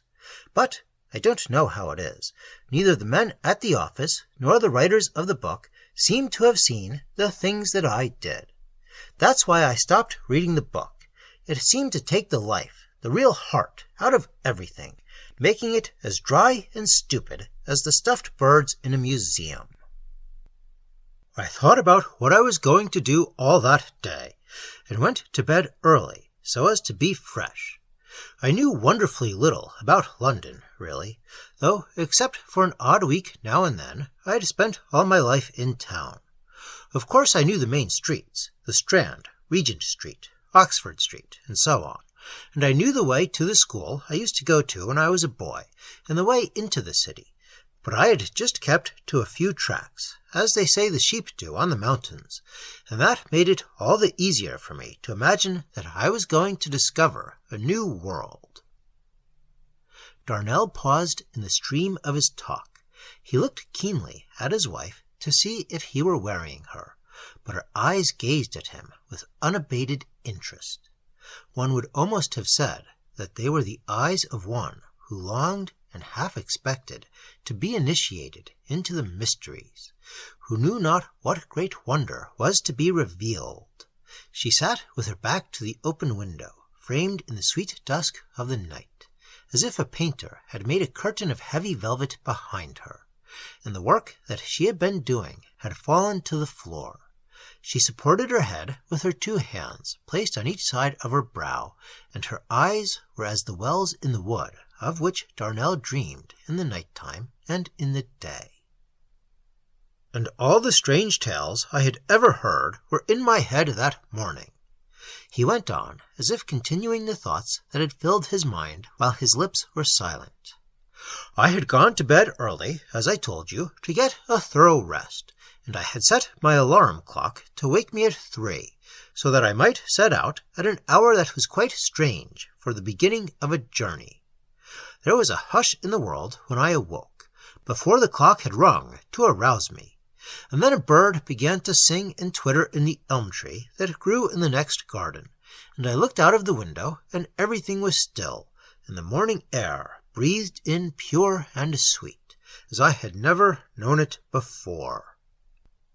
My room was at the back of the house, and most of the gardens had trees in them, and beyond these trees I could see the backs of the houses of the next street rising, like the wall of an old city.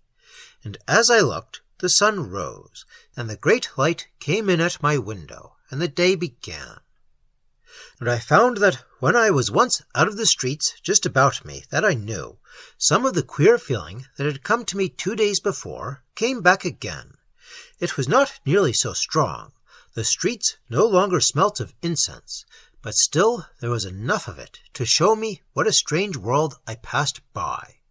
There were things that one may see again and again in many London streets, a vine or a fig tree on a wall, a lark singing in a cage, a curious shrub blossoming in a garden, an odd shape of a roof, or a balcony with an uncommon-looking trellis-work in iron. There's scarcely a street, perhaps, where you won't see one or other of such things as these, but that morning they rose to my eyes in a new light, as if I had on the magic spectacles in the fairy tale, and just like the man in the fairy tale, I went on and on in the new light. I remember going through wild land on a high place. There were pools of water shining in the sun, and great white houses in the middle of dark, rocking pines. And then, on the turn of the height, I came to a little lane that went aside from the main road, a lane that led to a wood, and in the lane was a little old shadowed house, with a bell turret in the roof, and a porch of trellis work, all dim and faded into the color of the sea.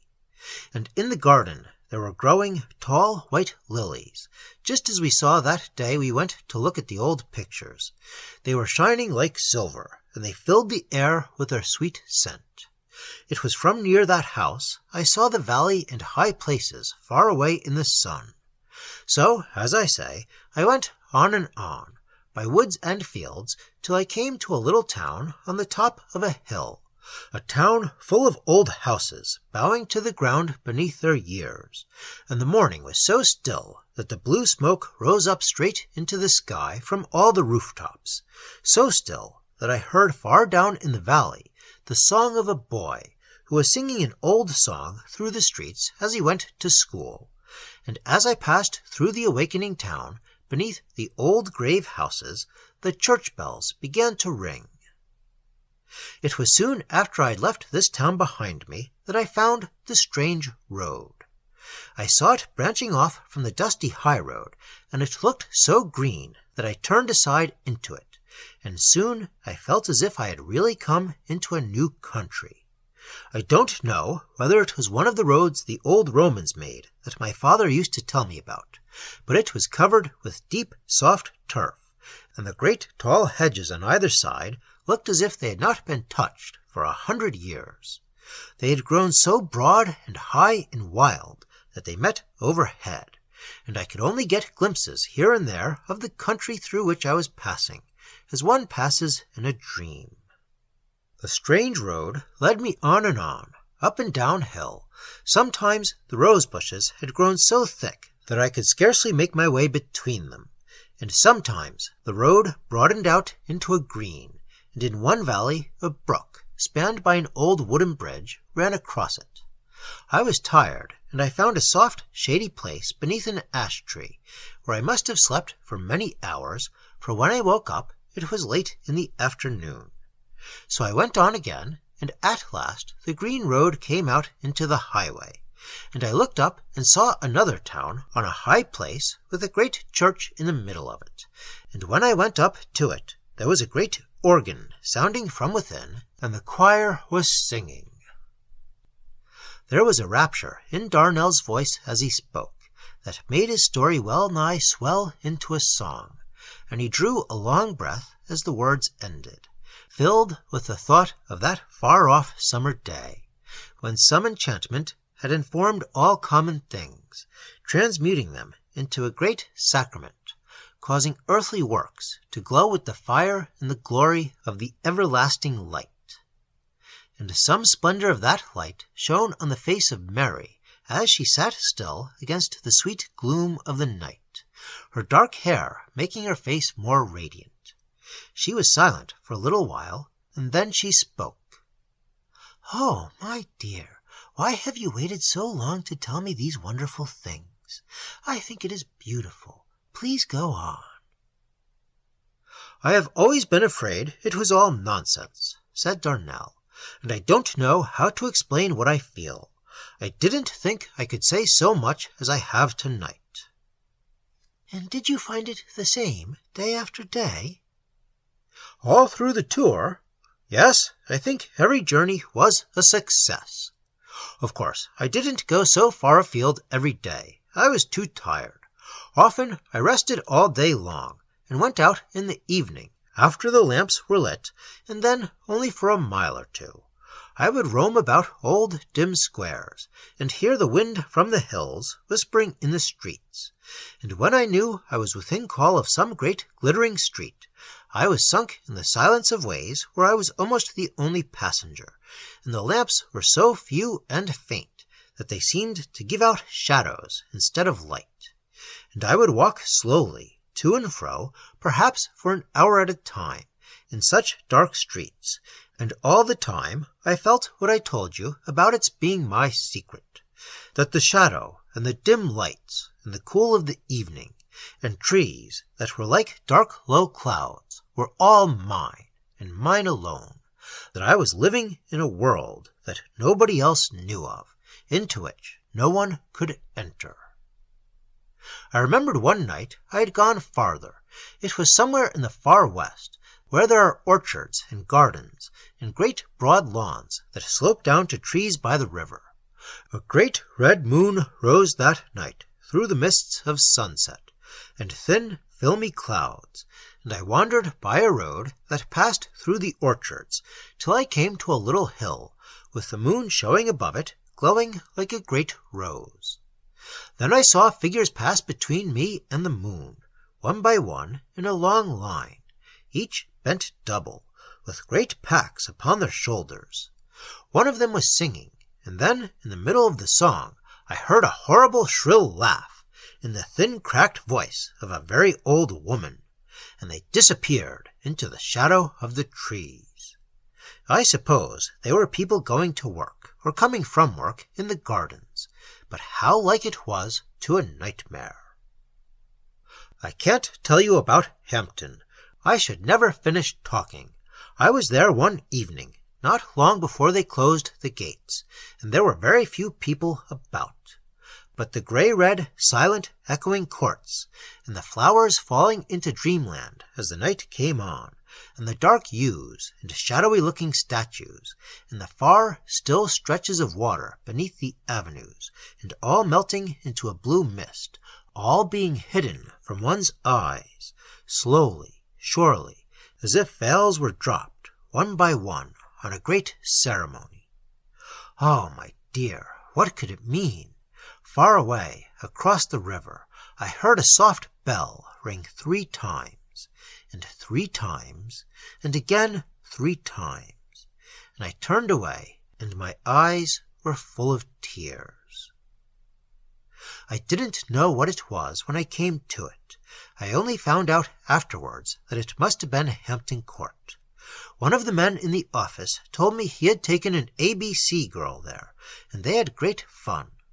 They got into the maze and couldn't get out again, and then they went on the river and were nearly drowned. He told me there were some spicy pictures in the galleries. His girl shrieked with laughter, so he said." Mary quite disregarded this interlude. "But you told me you had made a map. What was it like?"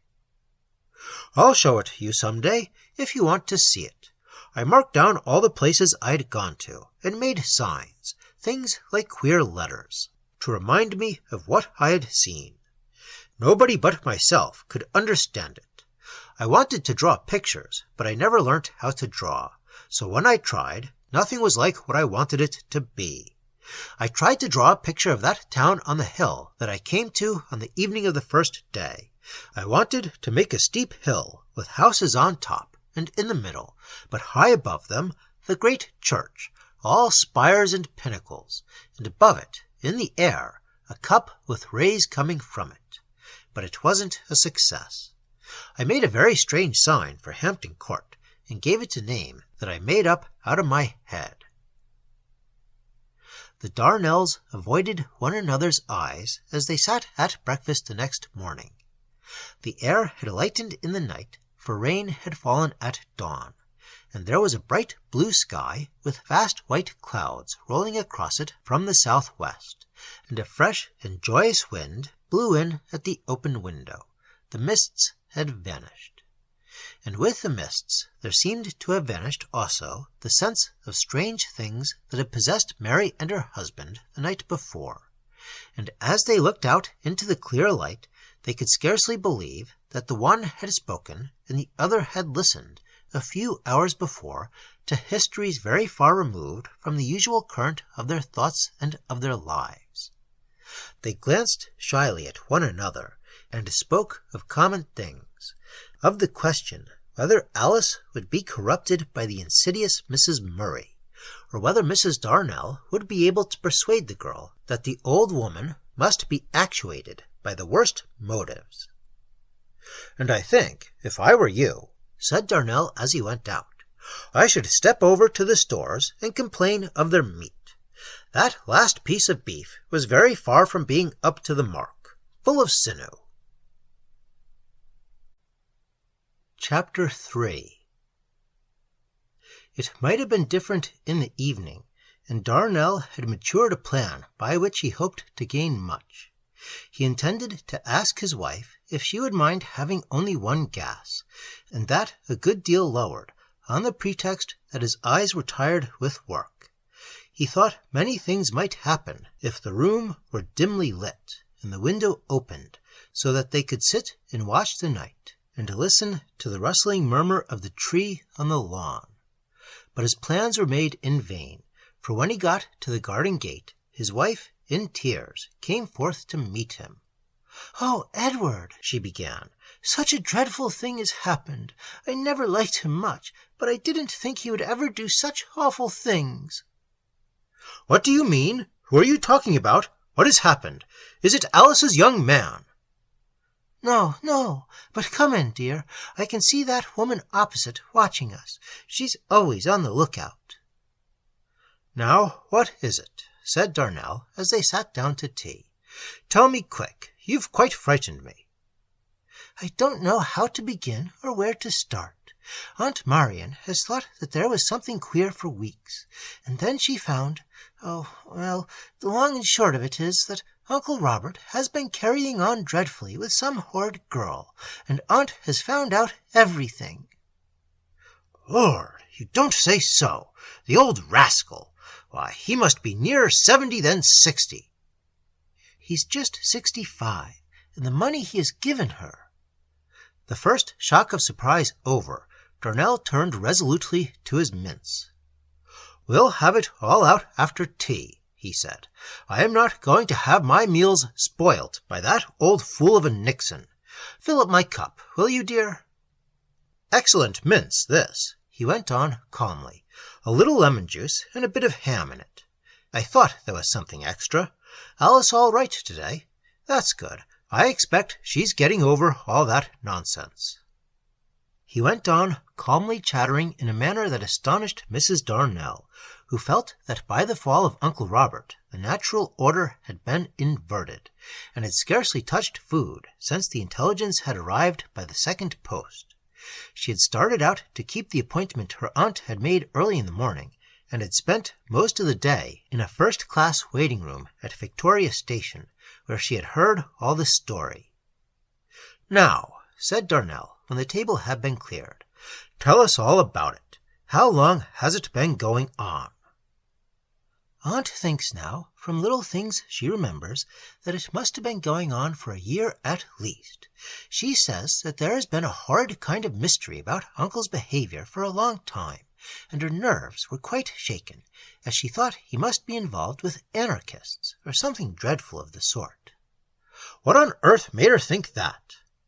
"Well, you see, once or twice, when she was out walking with her husband, she was startled by whistles, which seemed to follow them everywhere. You know there are some nice country walks at Barnet, and one in particular in the fields near Totteridge that Uncle and Aunt rather made a point of going to on fine Sunday evenings. Of course, this was not the first thing she noticed, but at the time it made a great impression on her mind. She could hardly get a wink of sleep for weeks and weeks." "Whistling," said Darnell. "I don't quite understand. Why should she be frightened by whistling?" "I'll tell you. The first time it happened was one Sunday in last May. Aunt had a fancy that they were being followed a Sunday or two before, but she didn't see or hear anything, except a sort of crackling noise in the hedge. But this particular Sunday they had hardly got through the stile into the fields, when she heard a peculiar kind of low whistle. She took no notice, thinking it was no concern of hers or her husband's, but as they went on, she heard it again, and then again, and it followed them the whole walk, and it made her so uncomfortable, because she didn't know where it was coming from, or who was doing it, or why. Then, just as they got out of the fields into the lane, Uncle said he felt quite faint, and he thought he would try a little brandy at the Turpin's Head, a small public house there is there. And she looked at him, and saw his face was quite purple, more like apoplexy, as she says, than fainting fits, which make people look a sort of greenish white. But she said nothing, and thought perhaps Uncle had a peculiar way of fainting of his own, as he always was a man to have his own way of doing everything. So she just waited in the road, and he went ahead and slipped into the public, and Aunt says she thought she saw a little figure rise out of the dusk and slip in after him, but she couldn't be sure. And when Uncle came out, he looked red instead of purple, and said he felt much better, and so they went home quietly together, and nothing more was said. You see, Uncle had said nothing about the whistling, and Aunt had been so frightened that she didn't dare speak, for fear they might be both shot. She wasn't thinking anything more about it, when 2 Sundays afterwards the very same thing happened just as it had before. This time Aunt plucked up a spirit, and asked Uncle what it could be. And what do you think he said? Birds, my dear, birds. Of course Aunt said to him that no birds that ever flew with wings made a noise like that, sly and low, with pauses in between. And then he said that many rare sorts of birds lived in North Middlesex and Hertfordshire. Nonsense, Robert, said Aunt. How can you talk so, considering it has followed us all the way for a mile or more? And then Uncle told her that some birds were so attached to man that they would follow one for miles sometimes. He said he had just been reading about a bird like that in a book of travels. And do you know that when they got home he actually showed her a piece in the Hertfordshire Naturalist, which they took in to oblige a friend of theirs, all about rare birds found in the neighborhood, all the most outlandish names, Aunt says, that she had never heard of or thought of, and Uncle had the impudence to say that it must have been a purple sandpiper, which, the paper had said, had a low, shrill note, constantly repeated. And then he took down a book of Siberian travels from the bookcase, and showed her a page which told how a man was followed by a bird all day long through a forest, And that's what Aunt Marian says vexes her more than anything almost, to think that he should be so artful and ready with those books, twisting them to his own wicked ends. But at the time, when she was out walking, she simply couldn't make out what he meant by talking about birds in that random silly sort of way, so unlike him. And they went on, that horrible whistling following them, she looking straight ahead and walking fast, really feeling more huffy and put out than frightened. And when they got to the next stile, she got over and turned round, and lo and behold, as she says, there was no Uncle Robert to be seen. She felt herself go quite white with alarm, thinking of that whistle, and making sure he'd been spirited away, or snatched in some way or another, and she had just screamed out, "Robert!" like a madwoman, when he came quite slowly round the corner, as cool as a cucumber, holding something in his hand. He said there were some flowers he could never pass, and when Aunt saw that he had got a dandelion torn up by the roots, she felt as if her head were going round. Mary's story was suddenly interrupted. For 10 minutes Darnell had been writhing in his chair, suffering tortures in his anxiety to avoid wounding his wife's feelings. But the episode of the dandelion was too much for him, and he burst into a long, wild shriek of laughter, aggravated by suppression into the semblance of a Red Indian's war-whoop. Alice, who was washing up in the scullery, dropped some 3 shillings worth of china, and the neighbors ran out into their gardens, wondering if it were murder. Mary gazed reproachfully at her husband. "How can you be so unfeeling, Edward?" she said at length, when Darnell had passed into the feebleness of exhaustion. "If you had seen the tears rolling down poor Aunt Marian's cheeks as she told me, I don't think you would have laughed. I didn't think you were so hard-hearted." "My dear Mary," said Darnell faintly, through sobs and catching of the breath, "I am awfully sorry. I know it's very sad, really, and I'm not unfeeling. But it is such an odd tale, now isn't it? The sandpiper, you know, and then the dandelion." His face twitched, and he ground his teeth together. Mary looked gravely at him for a moment, and then she put her hands to her face, and Darnell could see that she also shook with merriment. "I am as bad as you," she said at last. "I never thought of it in that way. I'm glad I didn't, or I should have laughed in Aunt Marian's face, and I wouldn't have done that for the world. Poor old thing, she cried as if her heart would break.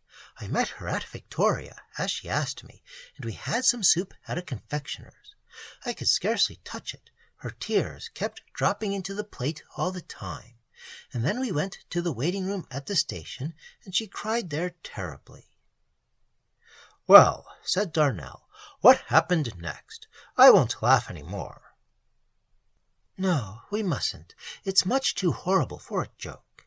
Well, of course Aunt went home and wondered what could be the matter, and tried to think it out. But, as she says, she could make nothing of it. She began to be afraid that Uncle's brain was giving way through overwork, as he had stopped in the city, as he said, up to all hours lately, and he had to go to Yorkshire, wicked old storyteller, about some very tiresome business connected with his leases. But then she reflected that however queer he might be getting, even his queerness couldn't make whistles in the air, though, as she said, he was always a wonderful man. So she had to give that up, and then she wondered if there were anything the matter with her, as she had read about people who heard noises when there was really nothing at all. But that wouldn't do either, because though it might account for the whistling, it wouldn't account for the dandelion, or the sandpiper, or the fainting fits that turned purple, or any of Uncle's queerness. So Aunt said she could think of nothing but to read the Bible every day from the beginning, and by the time she got into Chronicles she felt rather better, especially as nothing had happened for 3 or 4 Sundays. She noticed Uncle seemed absent-minded, and not as nice to her as he might be, but she put that down to too much work, as he never came home before the last train, and he had a hansom twice all the way, getting there between 3 and 4 in the morning. Still, she felt it was no good bothering her head over what couldn't be made out or explained anyway, and she was just settling down when one Sunday evening it began all over again, and worse things happened. The whistling followed them just as it did before, and poor Aunt set her teeth and said nothing to Uncle, as she knew he would only tell her stories, and they were walking on, not saying a word, when something made her look back, and there was a horrible boy with red hair peeping through the hedge just behind and grinning. She said it was a dreadful face, with something unnatural about it, as if it had been a dwarf, and before she had time to have a good look, it popped back like lightning, and Aunt all but fainted away. "A red-headed boy," said Darnell. "I thought, what an extraordinary story this is. I've never heard anything so queer. Who was the boy?" "You will know in good time," said Mrs. Darnell. "It is very strange, isn't it?" "Strange." Darnell ruminated for a while. "I know what I think, Mary," he said at length. "I don't believe a word of it. I believe your aunt is going mad, or has gone mad, and that she has delusions. The whole thing sounds to me like the invention of a lunatic." "You are quite wrong. Every word is true, and if you will let me go on, you will understand how it all happened." "Very good. Go ahead." "Let me see. Where was I? Oh, I know. Aunt saw the boy grinning in the hedge. Yes, well, she was dreadfully frightened for a minute or two. There was something so queer about the face. But then she plucked up a spirit and said to herself, after all, better a boy with red hair than a big man with a gun.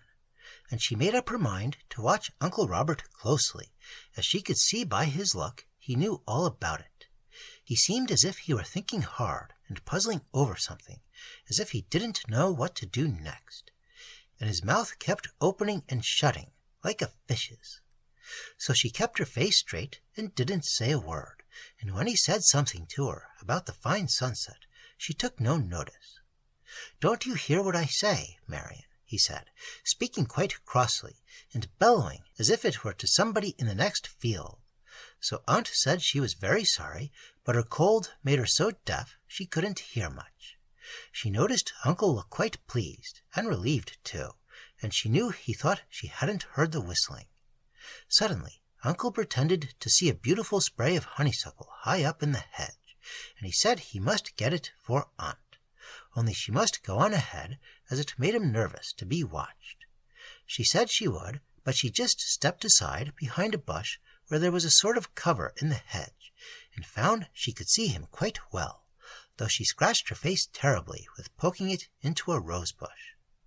And in a minute or two out came the boy from behind the hedge, and she saw Uncle and him talking, and she knew it was the same boy, as it wasn't dark enough to hide his flaming red hair, and Uncle put out his hand as if to catch him, but he just darted into the bushes and vanished.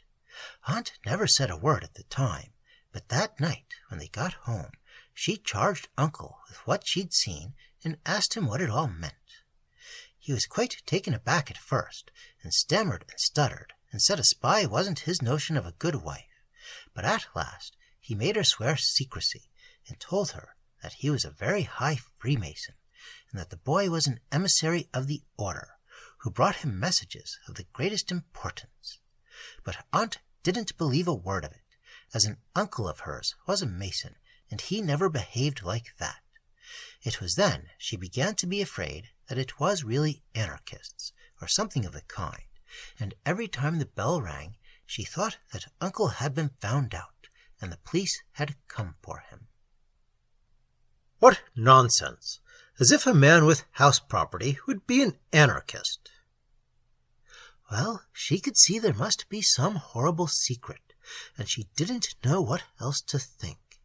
And then she began to have the things through the post. "Things through the post? What do you mean by that?"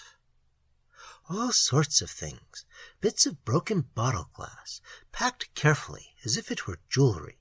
Parcels that unrolled and unrolled worse than Chinese boxes, and then had 'cat' in large letters when you came to the middle. old artificial teeth, a cake of red paint, and at last cockroaches. Cockroaches by post! Stuff and nonsense! Your aunt's mad. Edward, she showed me the box. It was made to hold cigarettes, and there were 3 dead cockroaches inside. And when she found a box of exactly the same kind, half full of cigarettes, in Uncle's great coat pocket, then her head began to turn again. Darnell groaned and stirred uneasily in his chair, feeling that the tale of Aunt Marian's domestic troubles was putting on the semblance of an evil dream. "Anything else?" he asked. My dear, I haven't repeated half the things poor Aunt told me this afternoon. There was the night she thought she saw a ghost in the shrubbery. She was anxious about some chickens that were just due to hatch out, so she went out after dark with some egg and breadcrumbs in case they might be out. And just before her she saw a figure gliding by the rhododendrons. It looked like a short, slim man, dressed as they used to be hundreds of years ago. She saw the sword by his side and the feather in his cap. She thought she should have died, she said, and though it was gone in a minute, and she tried to make out it was all her fancy, she fainted when she got into the house. Uncle was at home that night, and when she came to and told him, he ran out, and stayed out for half an hour or more, and then came in and said he could find nothing. And the next minute Aunt heard that low whistle just outside the window, and Uncle ran out again. "My dear Mary, do let us come to the point. What on earth does it all lead to?" "Haven't you guessed? Why, of course it was that girl all the time."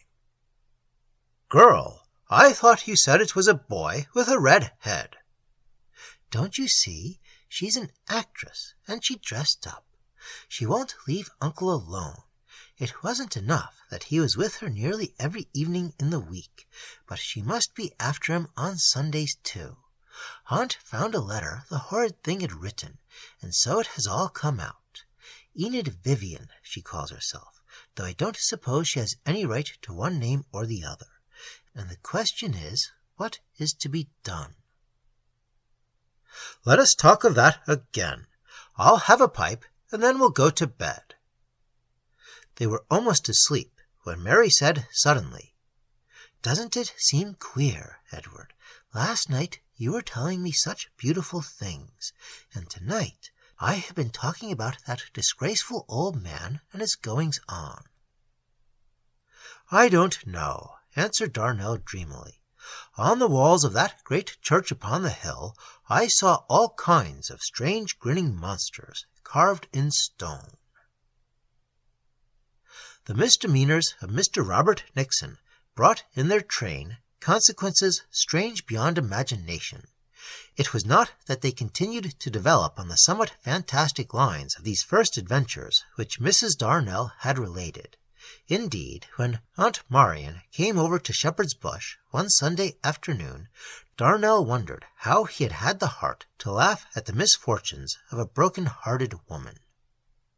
He had never seen his wife's aunt before, and he was strangely surprised when Alice showed her into the garden where they were sitting on the warm and misty Sunday in September.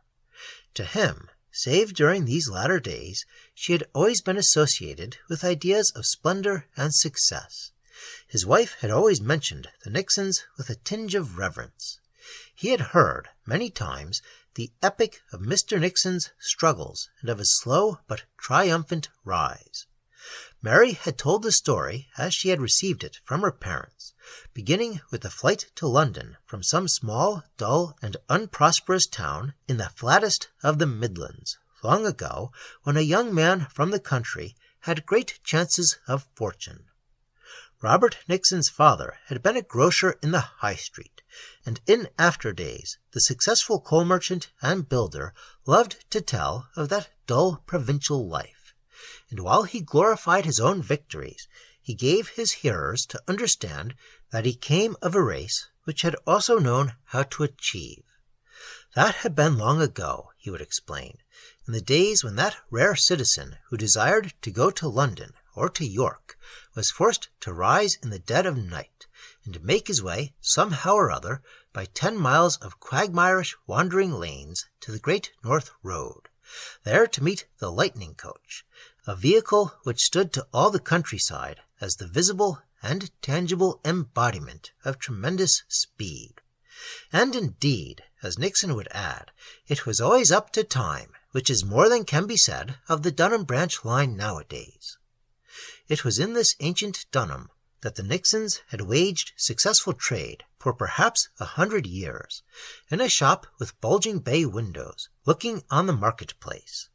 There was no competition, and the townsfolk and well-to-do farmers, the clergy and the country families looked upon the house of Nixon as an institution fixed as the town hall, which stood on Roman pillars, and the parish church. But the change came. The railway crept nearer and nearer. The farmers and the country gentry became less well-to-do. The tanning, which was the local industry, suffered from a great business which had been established in a larger town some 20 miles away, and the profits of the Nixons grew less and less.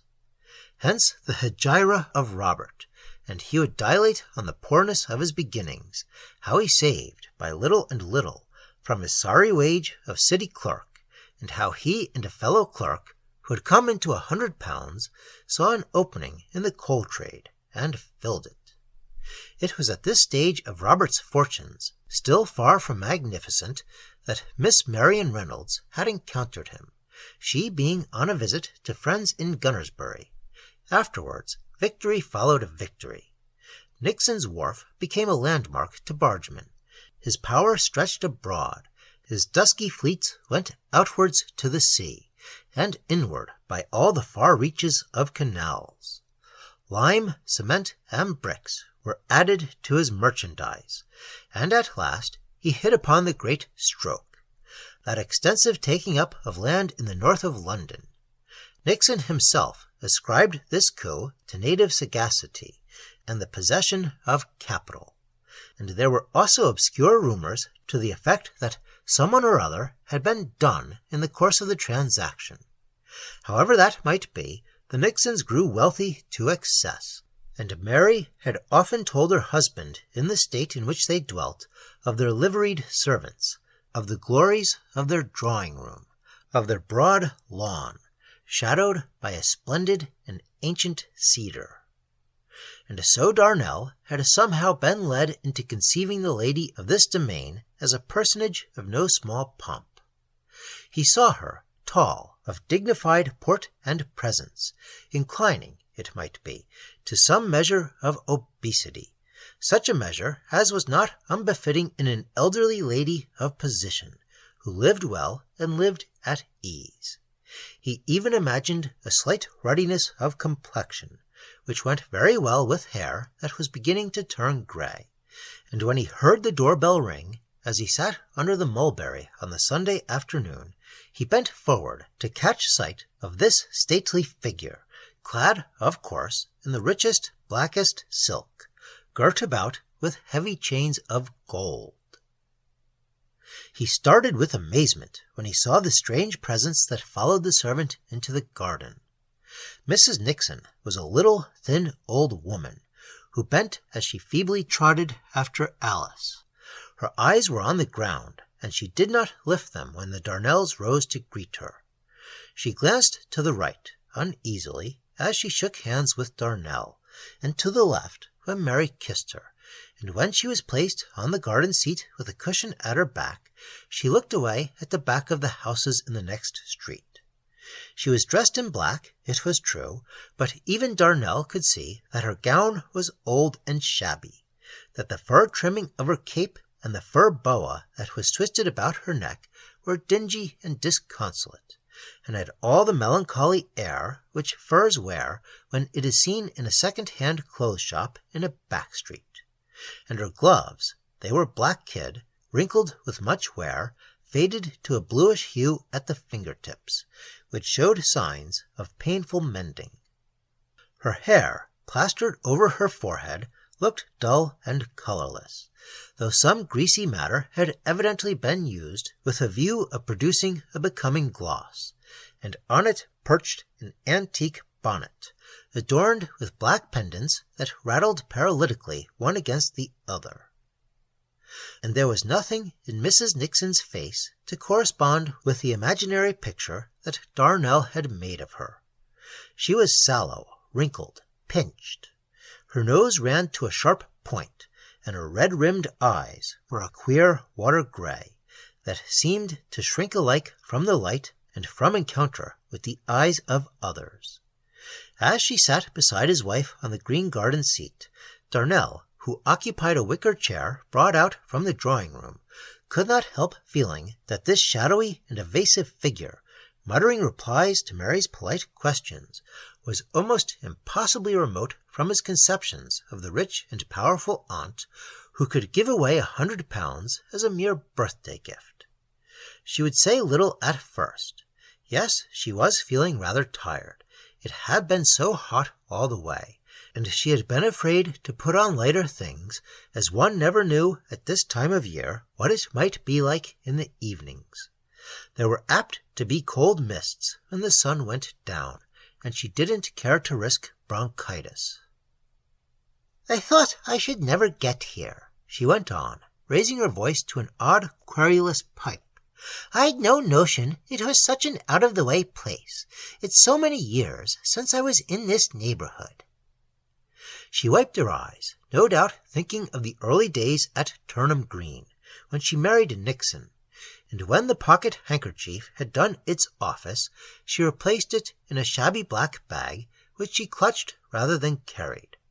Darnell noticed, as he watched her, that the bag seemed full, almost to bursting, and he speculated idly as to the nature of its contents. Correspondence, perhaps, he thought, further proofs of Uncle Robert's treacherous and wicked dealings. He grew quite uncomfortable as he sat and saw her glancing all the while furtively away from his wife and himself, and presently he got up and strolled away to the other end of the garden, where he lit his pipe and walked to and fro on the gravel walk, still astounded at the gulf between the real and the imagined woman. Presently he heard a hissing whisper, and he saw Mrs. Nixon's head inclining to his wife's. Mary rose and came towards him. "Would you mind sitting in the drawing-room, Edward?" she murmured. "Aunt says she can't bring herself to discuss such a delicate matter before you. I dare say it's quite natural." "Very well, but I don't think I'll go into the drawing-room. I feel as if a walk would do me good." "You mustn't be frightened if I'm a little late," he said. "If I don't get back before your aunt goes, say good-bye to her for me." He strolled into the main road, where the trams were humming to and fro. He was still confused and perplexed, and he tried to account for a certain relief he felt in removing himself from the presence of Mrs. Nixon. He told himself that her grief at her husband's ruffianly conduct was worthy of all pitiful respect, but at the same time, to his shame, he had felt a certain physical aversion from her as she sat in his garden in her dingy black, dabbing her red-rimmed eyes with a damp pocket-handkerchief. He had been to the zoo when he was a lad, and he still remembered how he had shrunk with horror at the sight of certain reptiles slowly crawling over one another in their slimy pond. But he was enraged at the similarity between the two sensations, and he walked briskly on that level and monotonous road, looking about him at the unhandsome spectacle of suburban London keeping Sunday.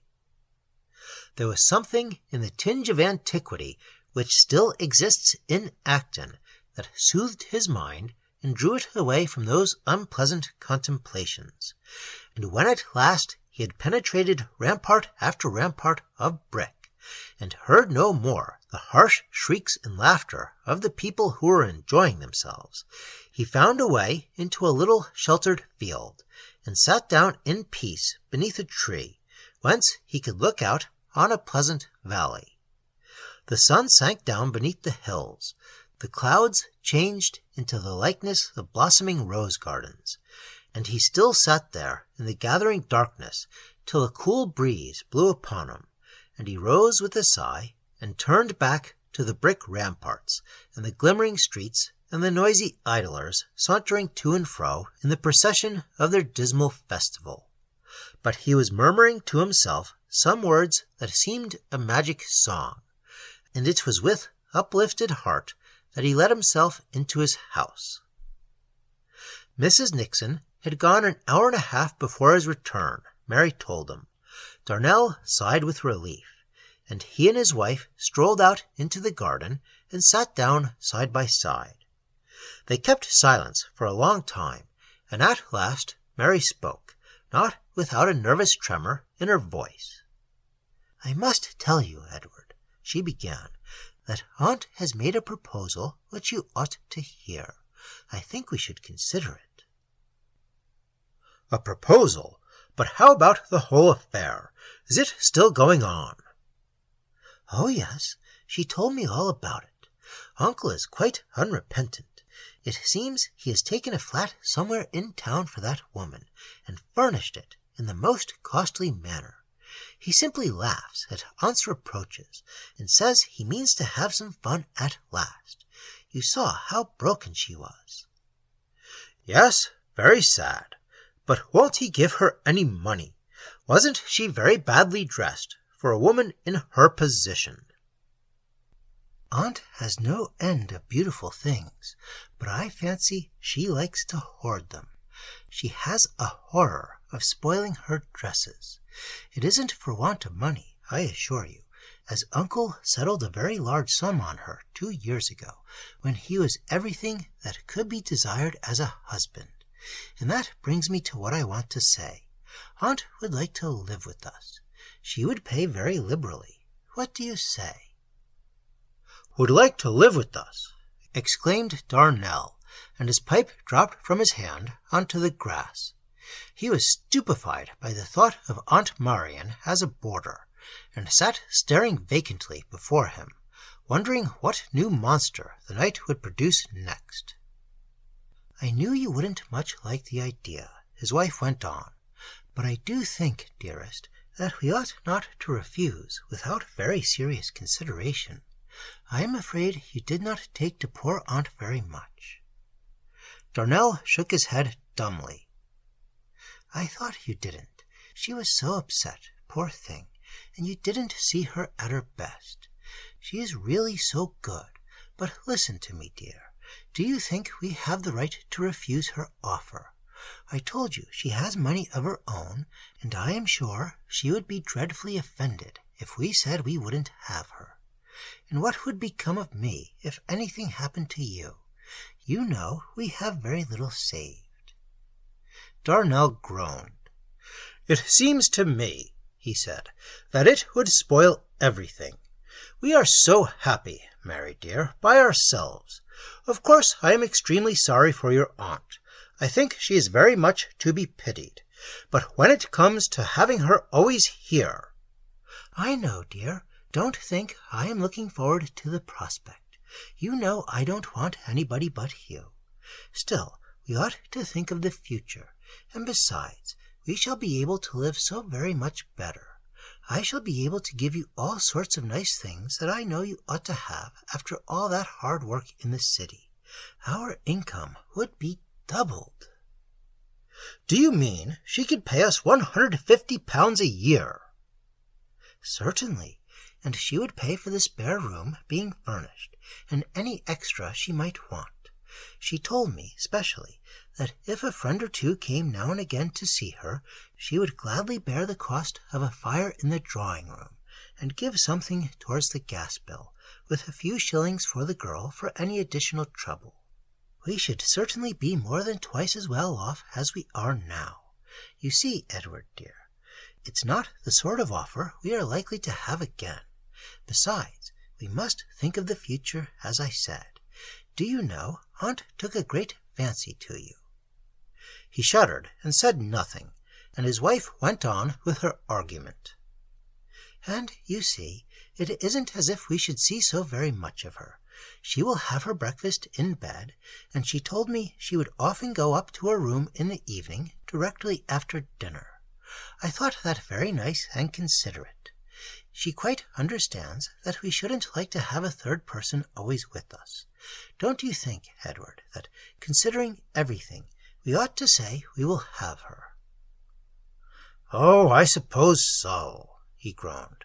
"As you say, it's a very good offer, financially, and I'm afraid it would be very imprudent to refuse.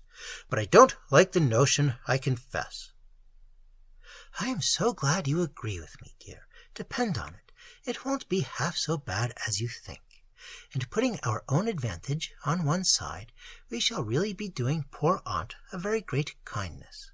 Poor old dear, she cried bitterly after you were gone.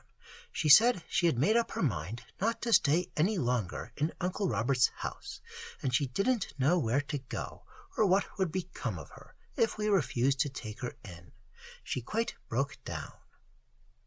"Well, well, we will try it for a year, anyhow. It may be as you say. We shan't find it quite so bad as it seems now. Shall we go in?" He stooped for his pipe, which lay as it had fallen on the grass. He could not find it, and lit a wax match which showed him the pipe, and close beside it, under the seat, something that looked like a page torn from a book. He wondered what it could be, and picked it up. The gas was lit in the drawing-room, and Mrs. Darnell, who was arranging some note-paper, wished to write at once to Mrs. Nixon, cordially accepting her proposal, when she was startled by an exclamation from her husband. "What is the matter?" she said, startled by the tone of his voice. "You haven't hurt yourself?" "Look at this," he replied, handing her a small leaflet. "I found it under the garden seat just now." Mary glanced with bewilderment at her husband, and read as follows: "The new and chosen seed of Abraham. Prophecies to be fulfilled in the present year. 1. The sailing of a fleet of 144 vessels for Tarshish and the Isles. 2. Destruction of the power of the dog, including all the instruments of the anti-Abrahamic legislation. 3. Return of the fleet from Tarshish, bearing with it the gold of Arabia, destined to be the foundation of the new city of Abraham. 4. The search for the bride, and the bestowing of the seals on the 70 and 7. 5. The countenance of Father to become luminous, but with a greater glory than the face of Moses. 6. The Pope of Rome to be stoned with stones in the valley called Barak Zitor. 7. Father to be acknowledged by 3 great rulers. 2 great rulers will deny Father, and will immediately perish in the effluvia of Father's indignation. 8. Binding of the beast with the little horn, and all judges cast down. 9. Binding of the bride in the land of Egypt, which has been revealed to Father as now existing in the western part of London. 10. Bestowal of the new tongue of the 70 and 7, and on the 144. Father proceeds to the bridal chamber. 11. Destruction of London, and rebuilding of the city called No, which is the new city of Abraham. 12. Father united to the bride, and the present earth removed to the sun for the space of half an hour. Mrs. Darnell's brow cleared as she read matter which seemed to her harmless, if incoherent. From her husband's voice she had been led to fear something more tangibly unpleasant than a vague catena of prophecies. "Well," she said, "what about it?" "What about it? Don't you see that your aunt dropped it, and that she must be a raging lunatic?" "Oh, Edward, don't say that. In the first place, how do you know that Aunt dropped it at all? It might easily have blown over from any of the other gardens. And if it were hers, I don't think you should call her a lunatic. I don't believe, myself, that there are any real prophets now, but there are many good people who think quite differently. I knew an old lady once who, I am sure, was very good, and she took in a paper every week that was full of prophecies and things very like this. Nobody called her mad, and I have heard father say that she had one of the sharpest heads for business he had ever come across. Very good, have it as you like, but I believe we shall both be sorry. They sat in silence for some time. Alice came in after her evening out, and they sat on till Mrs. Darnell said she was tired and wanted to go to bed. Her husband kissed her. "I don't think I will come up just yet," he said. "You go to sleep, dearest. I want to think things over. No, I'm not going to change my mind. Your aunt shall come, as I said, but there are one or two things I should like to get settled in my mind." He meditated for a long while, pacing up and down the room. Light after light was extinguished in Edna Road, and the people of the suburb slept all around him. But still the gas was alight in Darnell's drawing-room, and he walked softly up and down the floor. He was thinking about the life of Mary and himself, which had been so quiet. There seemed to be gathering on all sides grotesque and fantastic shapes, omens of confusion and disorder, threats of madness, a strange company from another world. It was as if into the quiet, sleeping streets of some little ancient town among the hills there had come from afar the sound of drum and pipe, snatches of wild song, and there had burst into the market-place the mad company of the players, strangely bedizened, dancing a furious measure to their hurrying music, drawing forth the citizens from their sheltered homes and peaceful lives, and alluring them to mingle in the significant figures of their dance. Yet afar and near, for it was hidden in his heart, he beheld the glimmer of a sure and constant star. Beneath, darkness came on, and mists and shadows closed about the town. The red, flickering flame of torches was kindled in the midst of it. The song grew louder, with more insistent magical tones, surging and falling in unearthly modulations, the very speech of incantation. And the drum beat madly, and the pipe shrilled to a scream, summoning all to issue forth, to leave their peaceful hearths, for a strange rite was preconized in their midst. The streets that were wont to be so still, so hushed with the cool and tranquil veils of darkness, asleep beneath the patronage of the evening star, now danced with glimmering lanterns, resounded with the cries of those who hurried forth, drawn as by a magistral spell. And the songs swelled and triumphed, the reverberant beating of the drum grew louder, and in the midst of the awakened town, the players, fantastically arrayed, performed their interlude under the red blaze of torches. He knew not whether they were players, men that would vanish suddenly as they came, disappearing by the track that climbed the hill, or whether they were indeed magicians, workers of great and efficacious spells, who knew the secret word by which the earth may be transformed into the hall of Gehenna, so that they that gazed and listened, as at a passing spectacle, should be entrapped by the sound and the sight presented to them, should be drawn into the elaborated figures of that mystic dance, and so should be whirled away into those unending mazes on the wild hills that were abhorred, there to wander for evermore. But Darnell was not afraid, because of the day-star that had risen in his heart. It had dwelt there all his life, and had shone forth with clearer and clearer light, and he began to see that though his earthly steps might be in the ways of the ancient town that was beset by the enchanters, and resounded with their songs and their processions, yet he dwelt also in that serene and secure world of brightness, and from a great and unutterable height looked down on the confusion of the mortal pageant, beholding mysteries in which he was no true actor, hearing magic songs that could by no means draw him down from the battlements of the high and holy city. His heart was filled with a great joy and a great peace as he lay down beside his wife and fell asleep. and in the morning, when he woke up, he was glad. Chapter 4.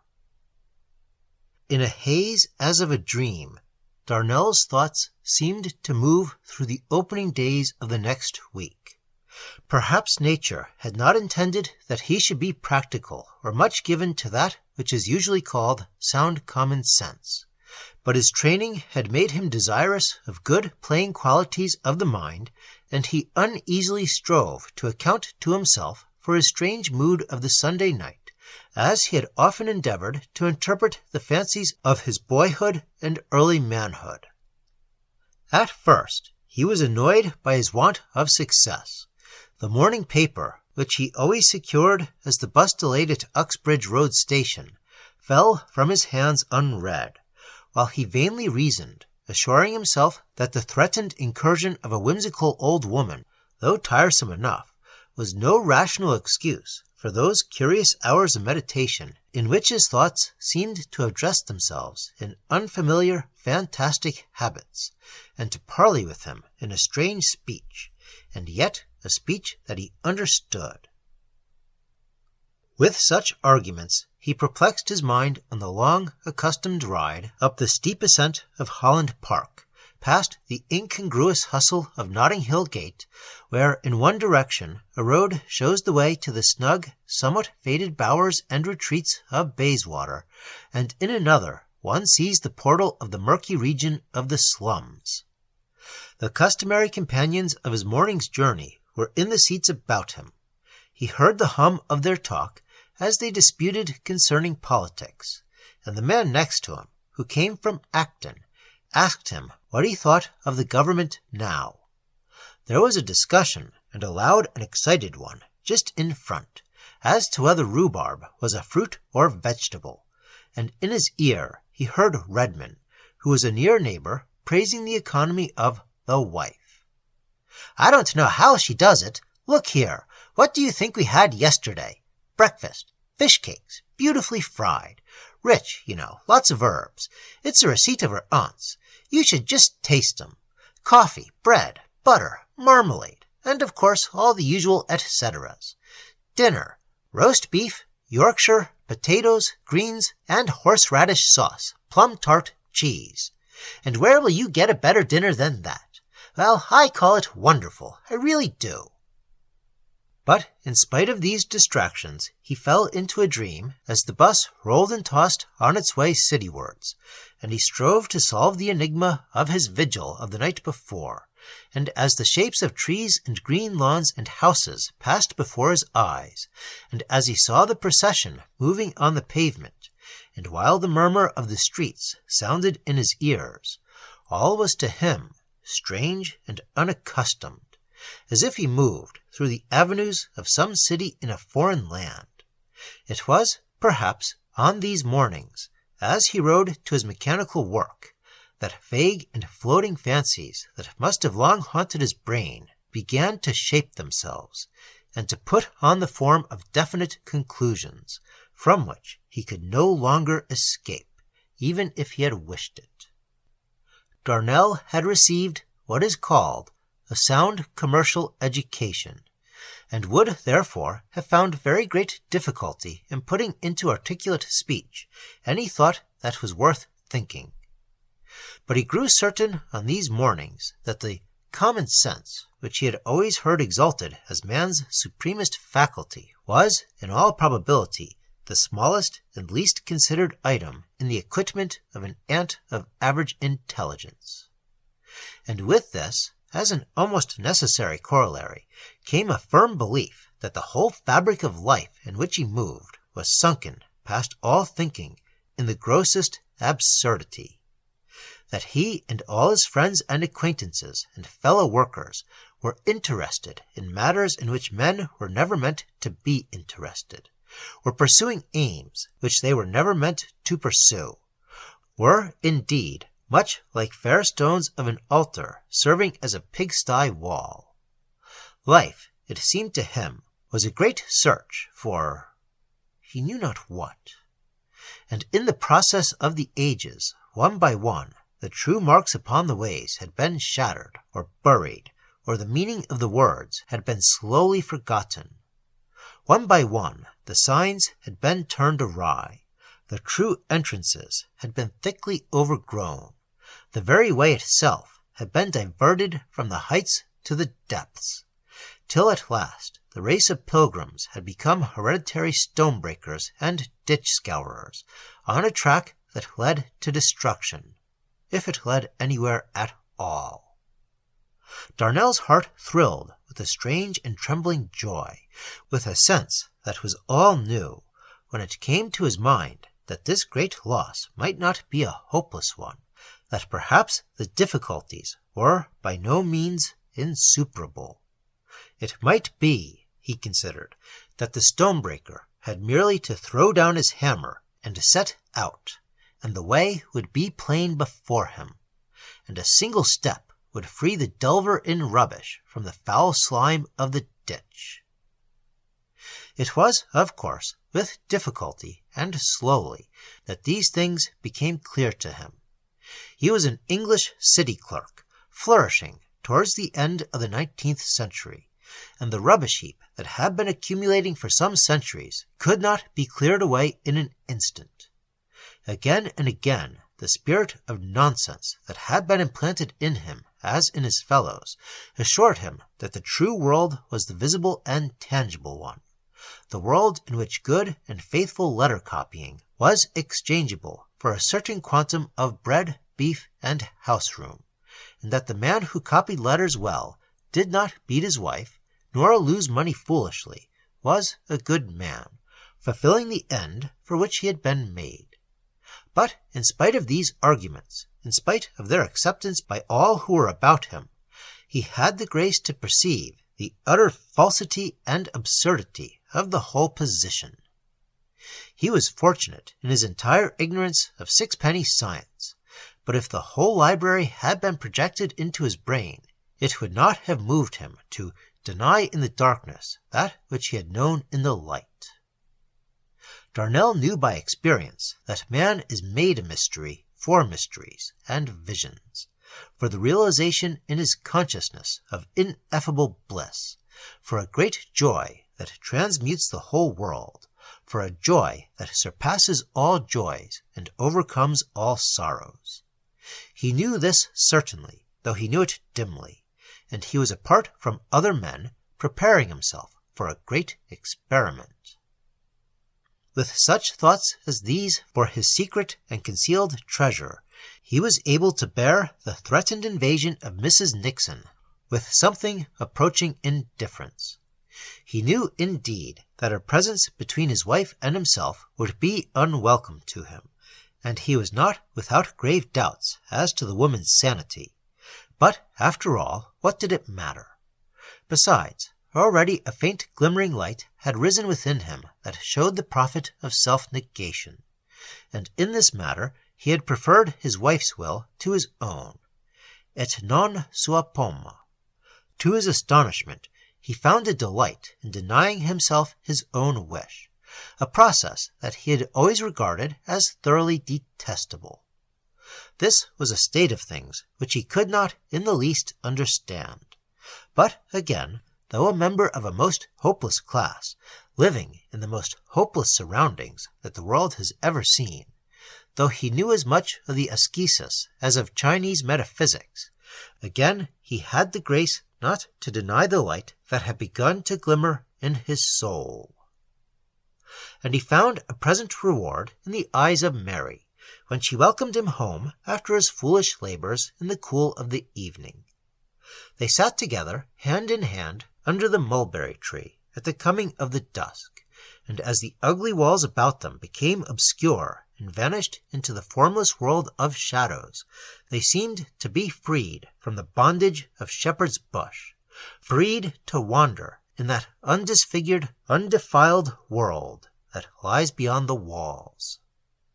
Of this region Mary knew little or nothing by experience, since her relations had always been of one mind with the modern world, which has for the true country an instinctive and most significant horror and dread. Mr. Reynolds had also shared in another odd superstition of these later days, that it is necessary to leave London at least once a year. Consequently, Mary had some knowledge of various seaside resorts on the south and east coasts, where Londoners gather in hordes, turn the sands into one vast bad music hall, and derive, as they say, enormous benefit from the change. But experiences such as these give but little knowledge of the country in its true and occult sense. And yet Mary, as she sat in the dusk beneath the whispering tree, knew something of the secret of the wood, of the valley shut in by high hills, where the sound of pouring water always echoes from the clear brook. And to Darnell these were nights of great dreams, for it was the hour of the work, the time of transmutation. And he who could not understand the miracle, who could scarcely believe in it, yet knew, secretly and half-consciously, that the water was being changed into the wine of a new life. This was ever the inner music of his dreams, and to it he added on these still and sacred nights the far-off memory of that time long ago when, a child, before the world had overwhelmed him, he journeyed down to the old grey house in the west, and for a whole month heard the murmur of the forest through his bedroom window, and when the wind was hushed, the washing of the tides about the reeds. And sometimes, awaking very early, he heard the strange cry of a bird as it rose from its nest among the reeds, and had looked out and had seen the valley whiten to the dawn, and the winding river whiten as it swam down to the sea. The memory of all this had faded and become shadowy as he grew older, and the chains of common life were riveted firmly about his soul. All the atmosphere by which he was surrounded was well nigh fatal to such thoughts, and only now and again, in half-conscious moments or in sleep, he had revisited that valley in the far-off west, where the breath of the wind was an incantation, and every leaf and stream and hill spoke of great and ineffable mysteries. But now the broken vision was in great part restored to him, and looking with love in his wife's eyes, he saw the gleam of water-pools in the still forest, saw the mists rising in the evening, and heard the music of the winding river. They were sitting thus together on the Friday evening of the week that had begun with that odd and half-forgotten visit of Mrs. Nixon, when, to Darnell's annoyance, the doorbell gave a discordant peal, and Alice, with some disturbance of manner, came out and announced that a gentleman wished to see the master. Darnell went into the drawing-room, where Alice had lit one gas so that it flared and burnt with the rushing sound, and in this distorting light there waited a stout elderly gentleman, whose countenance was altogether unknown to him. He stared blankly and hesitated, about to speak, but the visitor began. "You don't know who I am, but I expect you'll know my name. It's Nixon." He did not wait to be interrupted. He sat down and plunged into narrative, and after the first few words, Darnell, whose mind was not altogether unprepared, listened without much astonishment. "And the long and the short of it is," Mr. Nixon said at last, "she's gone stark, staring mad, and we had to put her away today. Poor thing." His voice broke a little, and he wiped his eyes hastily, for though stout and successful, he was not unfeeling, and he was fond of his wife.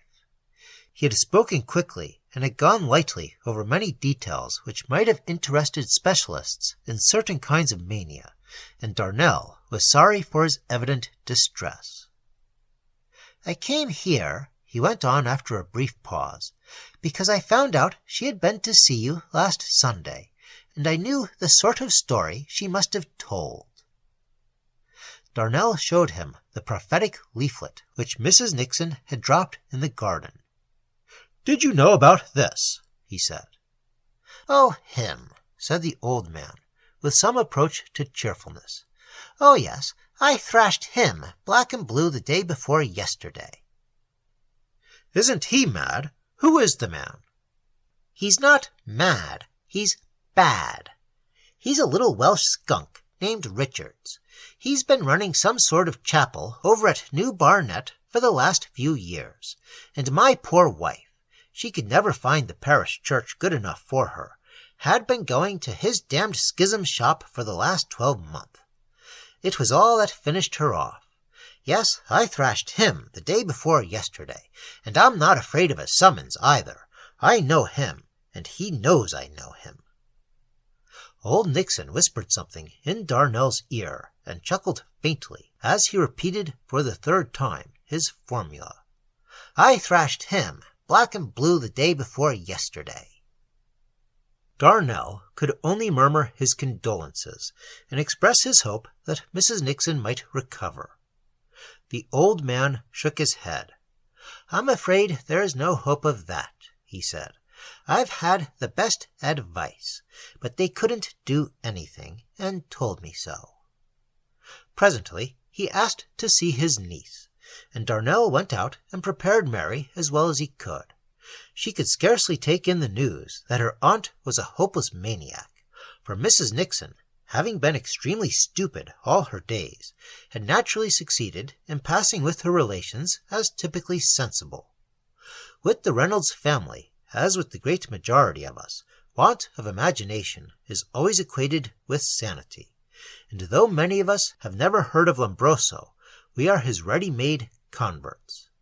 We have always believed that poets are mad, and if statistics unfortunately show that few poets have really been inhabitants of lunatic asylums, it is soothing to learn that nearly all poets have had whooping cough, which is, doubtless, like intoxication, a minor madness. "But is it really true?" she asked at length. "Are you certain Uncle is not deceiving you? Aunt seemed so sensible always." She was helped at last by recollecting that Aunt Marian used to get up very early of mornings, and then went into the drawing-room and talked to the old man. His evident kindliness and honesty grew upon Mary, in spite of a lingering belief in her aunt's fables, and when he left, it was with a promise to come see them again. Mrs. Darnell said she felt tired and went to bed, and Darnell returned to the garden and began to pace to and fro, collecting his thoughts. His immeasurable relief at the intelligence that, after all, Mrs. Nixon was not coming to live with them taught him that, despite his submission, his dread of the event had been very great. The weight was removed, and now he was free to consider his life without reference to the grotesque intrusion that he had feared. He sighed for joy, and as he paced to and fro, he savored the scent of the night, which, though it came faintly to him in that brick-bound suburb, summoned to his mind across many years the odor of the world at night as he had known it in that short sojourn of his boyhood. The odor that rose from the earth when the flame of the sun had gone down beyond the mountain, and the afterglow had paled in the sky and on the fields. And as he recovered as best he could these lost dreams of an enchanted land, there came to him other images of his childhood, forgotten and yet not forgotten, dwelling unheeded in dark places of the memory, but ready to be summoned forth. He remembered one fantasy that had long haunted him. As he lay half asleep in the forest on one hot afternoon of that memorable visit to the country, he had made believe that a little companion had come to him out of the blue mists and the green light beneath the leaves, a white girl with long black hair, who had played with him and whispered her secrets in his ear, as his father lay sleeping under a tree. And from that summer afternoon, day by day, she had been beside him. She had visited him in the wilderness of London, and even in recent years there had come to him now and again the sense of her presence in the midst of the heat and turmoil of the city. The last visit he remembered well. It was a few weeks before he married, and from the depths of some futile task he had looked up with puzzled eyes, wondering why the close air suddenly grew scented with green leaves, why the murmur of the trees and the wash of the river on the reeds came to his ears. And then that sudden rapture, to which he had given a name and an individuality, possessed him utterly. He knew then how the dull flesh of man can be like fire, and now, looking back from a new standpoint on this and other experiences, he realized how all that was real in his life had been unwelcomed, uncherished by him, had come to him, perhaps, in virtue of merely negative qualities on his part. And yet, as he reflected, he saw that there had been a chain of witnesses all through his life. Again and again, voices had whispered in his ear words in a strange language that he now recognized as his native tongue. The common street had not been lacking in visions of the true land of his birth, and in all the passing and repassing of the world he saw that there had been emissaries ready to guide his feet on the way of the great journey. A week or two after the visit of Mr. Nixon, Darnell took his annual holiday. There was no question of Walton on the Naze, or of anything of the kind, as he quite agreed with his wife's longing for some substantial sum put by against the evil day. But the weather was still fine, and he lounged away the time in his garden beneath the tree, or he sauntered out on long aimless walks in the western purlieus of London, not unvisited by that old sense of some great ineffable beauty, concealed by the dim and dingy veils of grey interminable streets.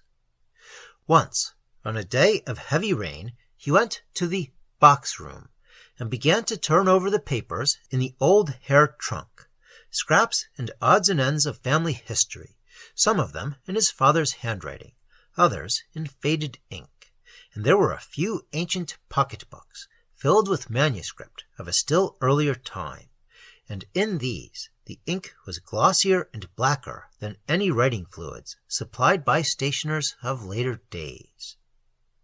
Darnell had hung up the portrait of the ancestor in this room, and had bought a solid kitchen table and a chair, so that Mrs. Darnell, seeing him looking over his old documents, half thought naming the room Mr. Darnell's study. He had not glanced at these relics of his family for many years, but from the hour when the rainy morning sent him to them, he remained constant to research till the end of the holidays. It was a new interest, and he began to fashion in his mind a faint picture of his forefathers, and of their life in that grey old house in the river valley, in the western land of wells and streams and dark and ancient woods. And there were stranger things than mere notes on family history amongst that odd litter of old disregarded papers, and when he went back to his work in the city, some of the men fancied that he was in some vague manner changed in appearance. But he only laughed when they asked him where he had been, and what he had been doing with himself. But Mary noticed that every evening he spent at least an hour in the box-room. She was rather sorry at the waste of time involved in reading old papers about dead people, and one afternoon, as they were out together on a somewhat dreary walk towards Acton, Darnell stopped at a hopeless second-hand bookshop, and after scanning the rows of shabby books in the window, went in and purchased 2 volumes. They proved to be a Latin dictionary and grammar, and she was surprised to hear her husband declare his intention of acquiring the Latin language. But, indeed, all his conduct impressed her as indefinably altered, and she began to be a little alarmed, though she could scarcely have formed her fears in words. But she knew that in some way that was all indefined and beyond the grasp of her thought, their lives had altered since the summer, and no single thing wore quite the same aspect as before. If she looked out into the dull street with its rare loiterers, it was the same, and yet it had altered.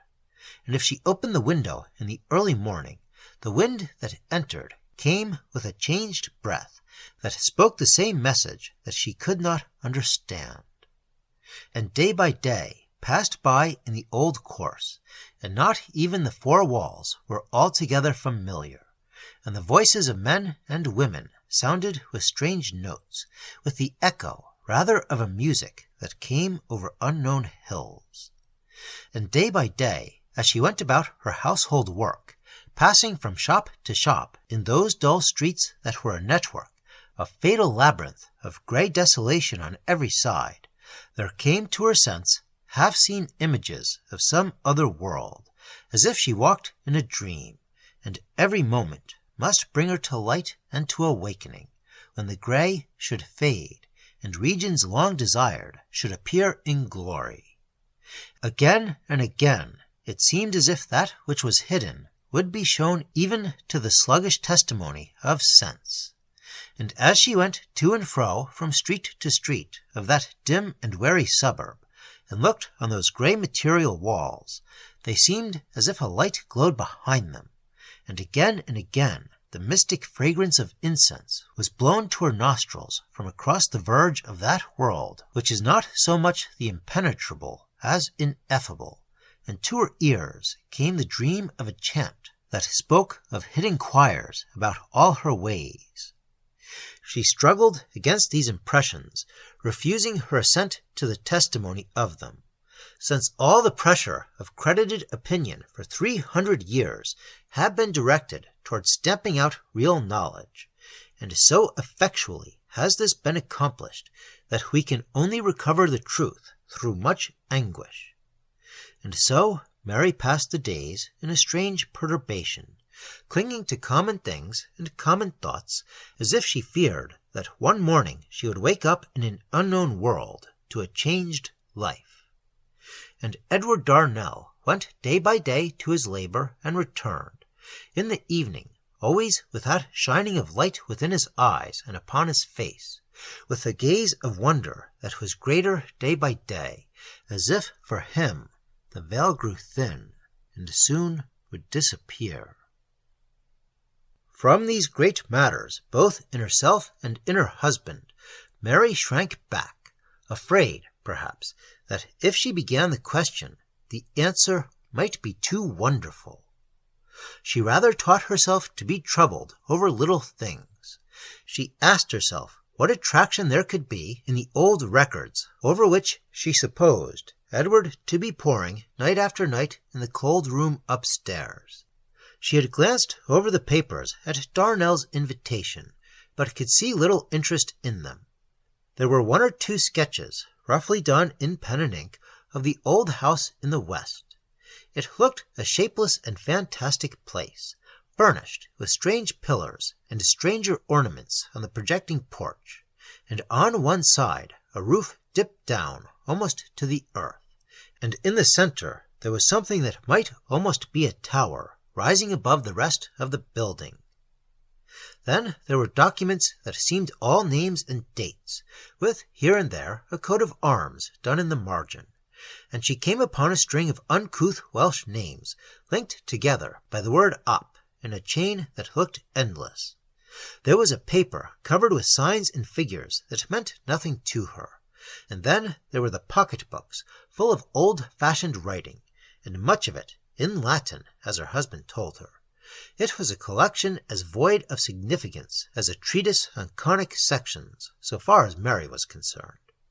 But night after night Darnell shut himself up with the musty rolls, and more than ever when he rejoined her he bore upon his face the blazonry of some great adventure. And one night she asked him what interested him so much in the papers he had shown her. He was delighted with the question. Somehow they had not talked much together for the last few weeks, and he began to tell her of the records of the old race from which he came, of the old, strange house of grey stone between the forest and the river. The family went back and back, he said, far into the dim past, beyond the Normans, beyond the Saxons, far into the Roman days, and for many 100 years they had been petty kings, with a strong fortress high up on the hill in the heart of the forest, and even now the great mounds remained, whence one could look through the trees towards the mountain on one side and across the yellow sea on the other. The real name of the family was not Darnell. That was assumed by one Iolo ap Taliesin ap Iorwerth in the 16th century. Why, Darnell did not seem to understand. And then he told her how the race had dwindled in prosperity, century by century, till at last there was nothing left but the grey house and a few acres of land bordering the river. "And do you know, Mary," he said, "I suppose we shall go and live there some day or other. My great-uncle, who has the place now, made money in business when he was a young man, and I believe he will leave it all to me. I know I am the only relation he has. How strange it would be! What a change from the life here!" "You never told me that. Don't you think your great-uncle might leave his house and his money to somebody he knows really well? You haven't seen him since you were a little boy, have you?" "No, but we write once a year, and from what I have heard my father say, I am sure the old man would never leave the house out of the family. Do you think you would like it?" "I don't know. Isn't it very lonely?" "I suppose it is. I forget whether there are any other houses in sight, but I don't think there are any at all near. But what a change! No city, no streets, no people passing to and fro, only the sound of the wind and the sight of the green leaves and the green hills and the song of the voices of the earth." He checked himself suddenly, as if he feared that he was about to tell some secret that must not yet be uttered. And indeed, as he spoke of the change from the little street in Shepherd's Bush to that ancient house in the woods of the far west, a change seemed already to possess him, and his voice put on the modulation of an antique chant. Mary looked at him steadily and touched his arm, and he drew a long breath before he spoke again. "It is the old blood calling to the old land," he said. "I was forgetting that I am a clerk in the city." It was, doubtless, the old blood that suddenly stirred in him, the resurrection of the old spirit that for many centuries had been faithful to secrets that are now disregarded by most of us, that now, day by day, was quickened more and more in his heart, and grew so strong that it was hard to conceal. He was indeed almost in the position of the man in the tale who, by a sudden electric shock, lost the vision of the things about him in the London streets, and gazed instead upon the sea and shore of an island in the Antipodes. For Darnell only clung with an effort to the interests and the atmosphere which, till lately, had seemed all the world to him, and the grey house and the wood and the river, symbols of the other sphere, intruded, as it were, into the landscape of the London suburb. But he went on, with more restraint, telling his stories of far-off ancestors, how one of them, the most remote of all, was called a saint, and was supposed to possess certain mysterious secrets, often alluded to in the papers as the hidden songs of Iolo Sant. And then, with an abrupt transition, he recalled memories of his father, and of the strange, shiftless life in dingy lodgings in the backwaters of London, of the dim stucco streets that were his first recollections, of forgotten squares in North London, and of the figure of his father, a grave, bearded man, who seemed always in a dream, as if he too sought for the vision of a land beyond the strong walls, a land where there were deep orchards and many shining hills, and fountains and water-pools gleaming under the leaves of the wood. "I believe my father earned his living," he went on, "such a living as he did earn, at the Record Office and the British Museum. He used to hunt up things for lawyers and country parsons who wanted old deeds inspected. He never made much, and we were always moving from one lodging to another, always to out-of-the-way places where everything seemed to have run to seed. We never knew our neighbours. We moved too often for that. But my father had about a half-dozen friends, elderly men like himself, who used to come to see us pretty often. And then, if there was any money, the lodging-house servant would go out for beer, and they would sit and smoke far into the night. I never knew much about these friends of his, but they all had the same look, the look of longing for something hidden. They talked of mysteries that I never understood, very little of their own lives, and when they did speak of ordinary affairs, one could tell that they thought such matters as money and the want of it were unimportant trifles. When I grew up and went into the city and met other young fellows and heard their way of talking, I wondered whether my father and his friends were not a little queer in their heads. But I know better now. So, night after night, Darnell talked to his wife, seeming to wander aimlessly from the dingy lodging-houses, where he had spent his boyhood in the company of his father and the other seekers, to the old house hidden in that far western valley, and the old race that had so long looked at the setting of the sun over the mountain. But, in truth, there was one end in all that he spoke, and Mary felt that beneath his words, however indifferent they might seem, there was hidden a purpose, that they were to embark on a great and marvelous adventure. So, day by day, the world became more magical. Day by day, the work of separation was being performed. The gross accidents were being refined away. Darnell neglected no instruments that might be useful in the work, and now he neither lounged at home on Sunday mornings, nor did he accompany his wife to the Gothic blasphemy which pretended to be a church. They had discovered a little church of another fashion in a back street, and Darnell, who had found in one of the old notebooks the maxim incredibilia sola credenda, soon perceived how high and glorious a thing was that service at which he assisted. Our stupid ancestors taught us that we could become wise by studying books on science, by meddling with test tubes, geological specimens, microscopic preparations, and the like.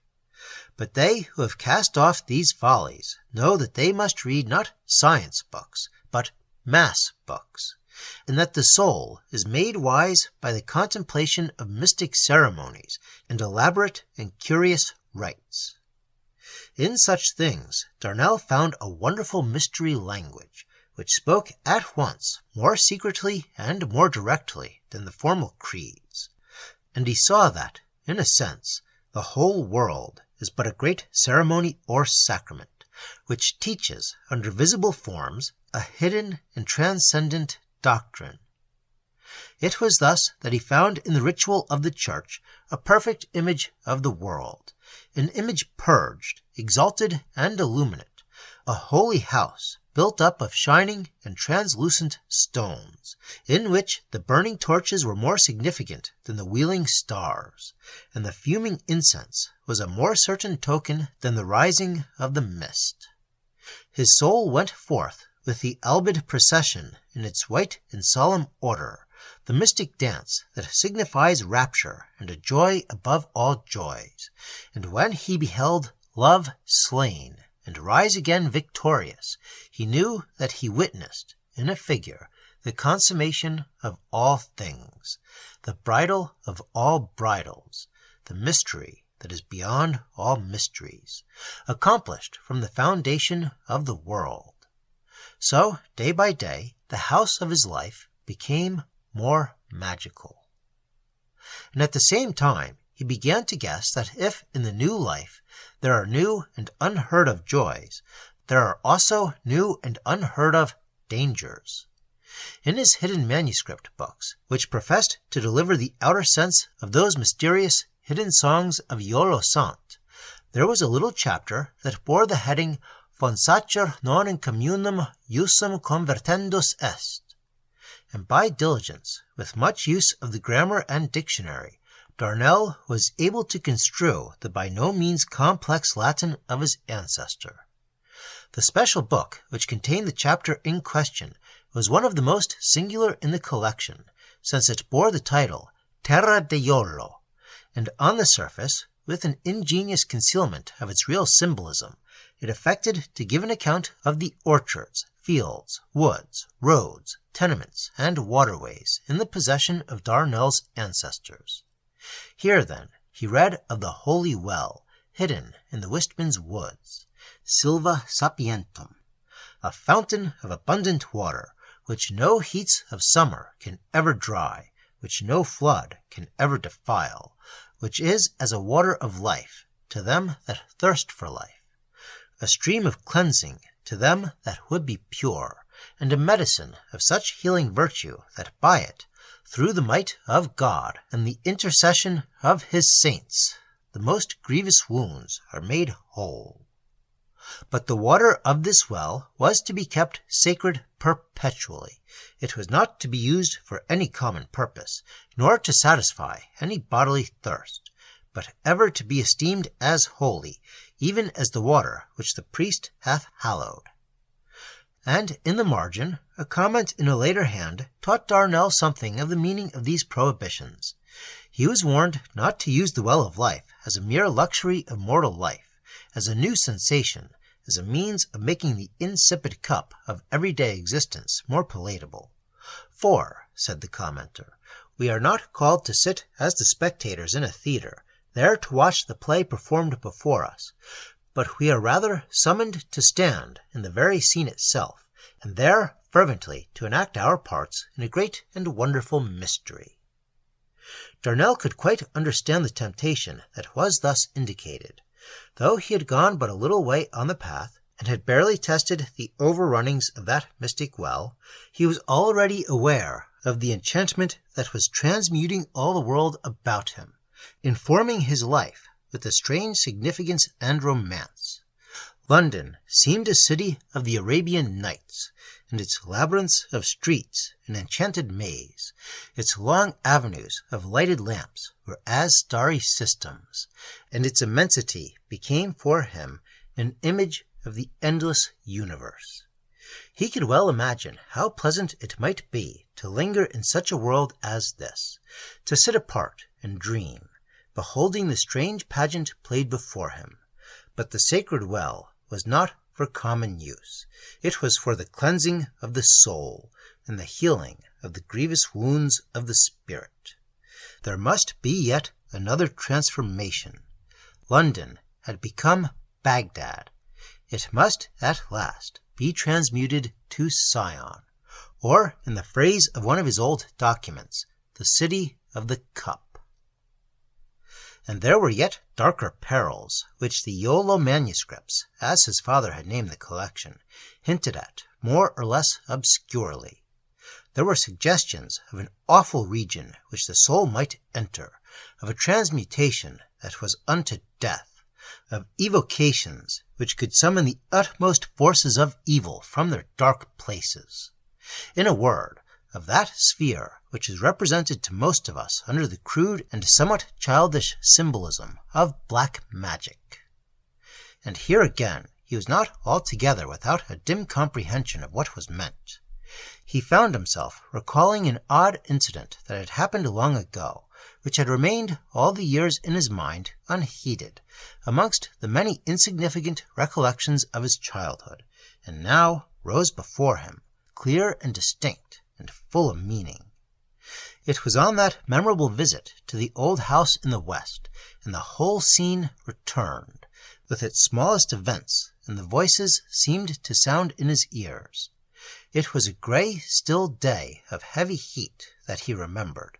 He had stood on the lawn after breakfast, and wondered at the great peace and silence of the world. Not a leaf stirred in the trees on the lawn. Not a whisper came from the myriad leaves of the wood. The flowers gave out sweet and heavy odors, as if they breathed the dreams of the summer night. And far down the valley, the winding river was like dim silver under that dim and silvery sky, and the far hills and woods and fields vanished in the mist. The stillness of the air held him as with a charm. He leant all the morning against the rails that parted the lawn from the meadow, breathing the mystic breath of summer, and watching the fields brighten as with the sudden blossoming of shining flowers as the high mist grew thin for a moment before the hidden sun. As he watched thus, a man weary with heat, with some glance of horror in his eyes, passed him on his way to the house.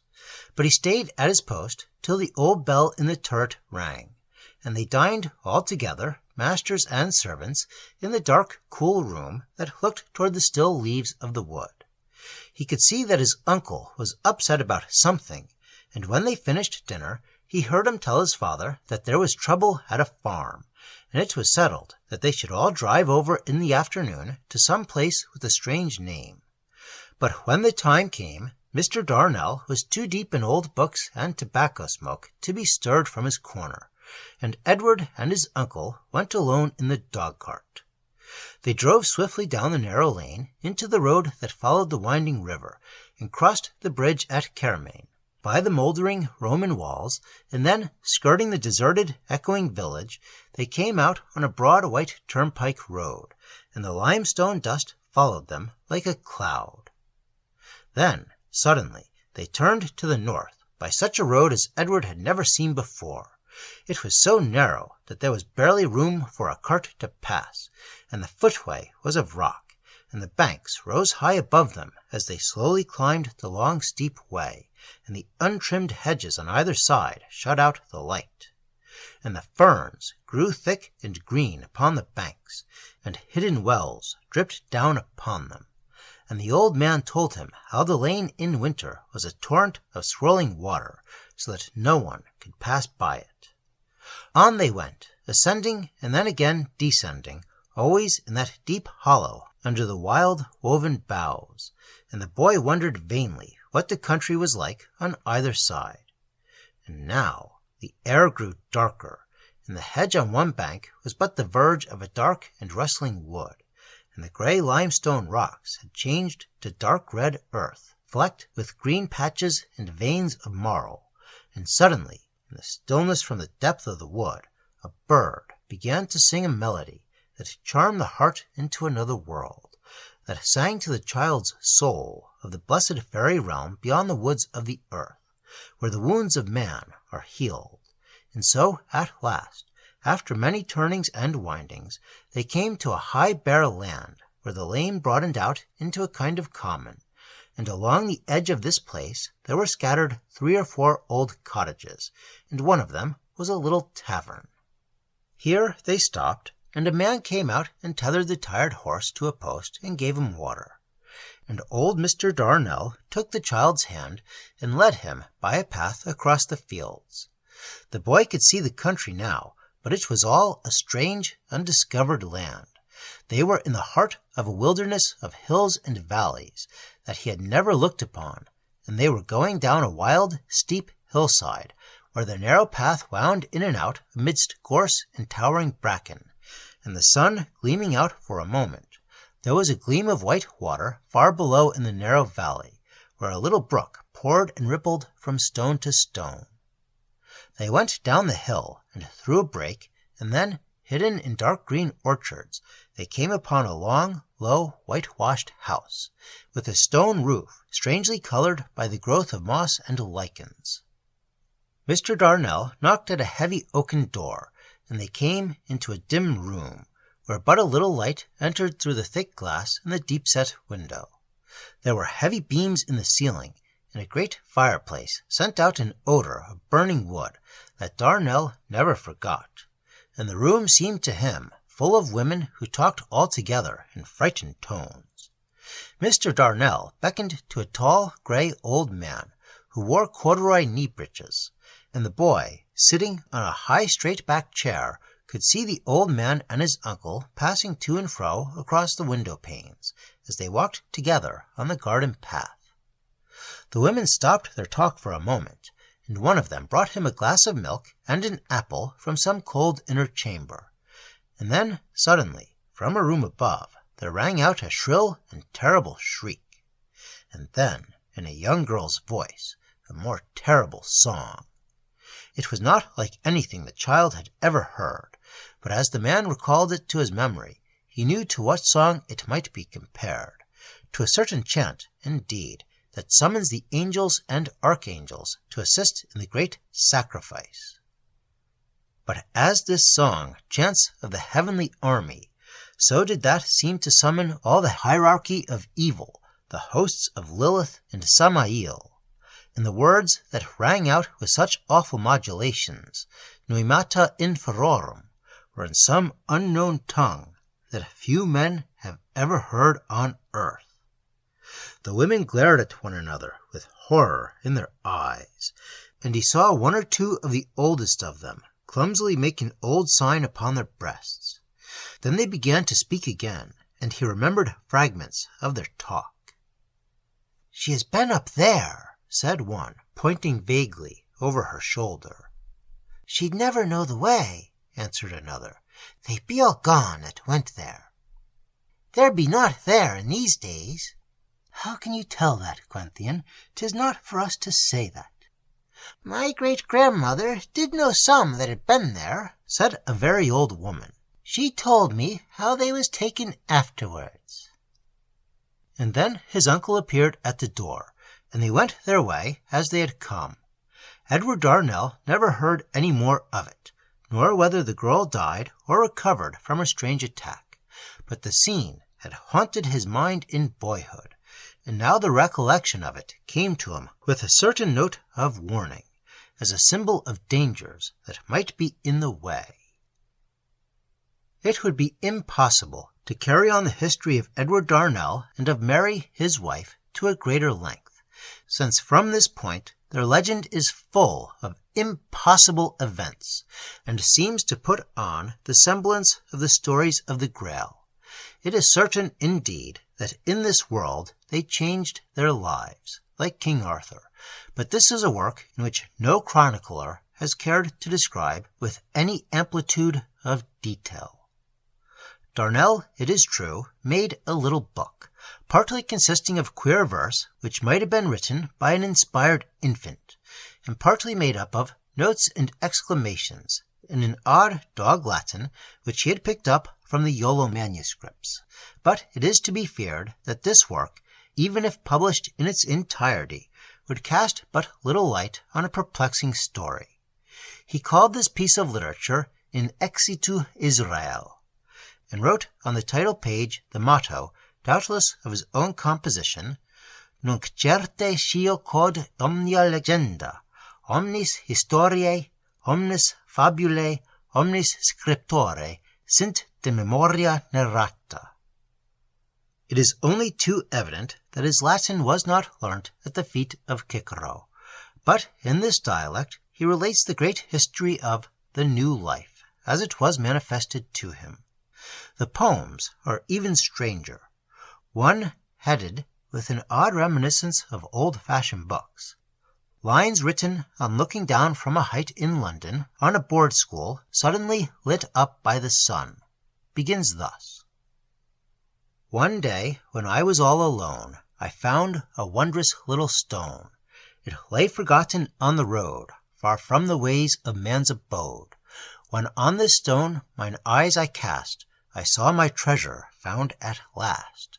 I pressed it hard against my face, I covered it with my embrace, I hid it in a secret place. And every day I went to see the stone that was my ecstasy, and worshipped it with flowers rare, and secret words, and sayings fair.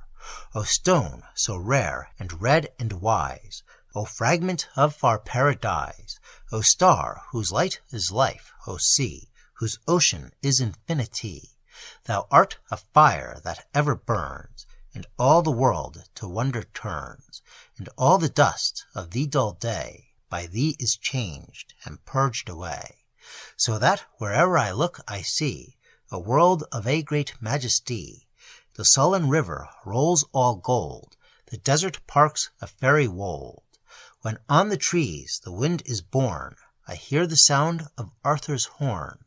I see no town of grim grey ways, but a great city all ablaze, with burning torches to light up the pinnacles that shrine the cup.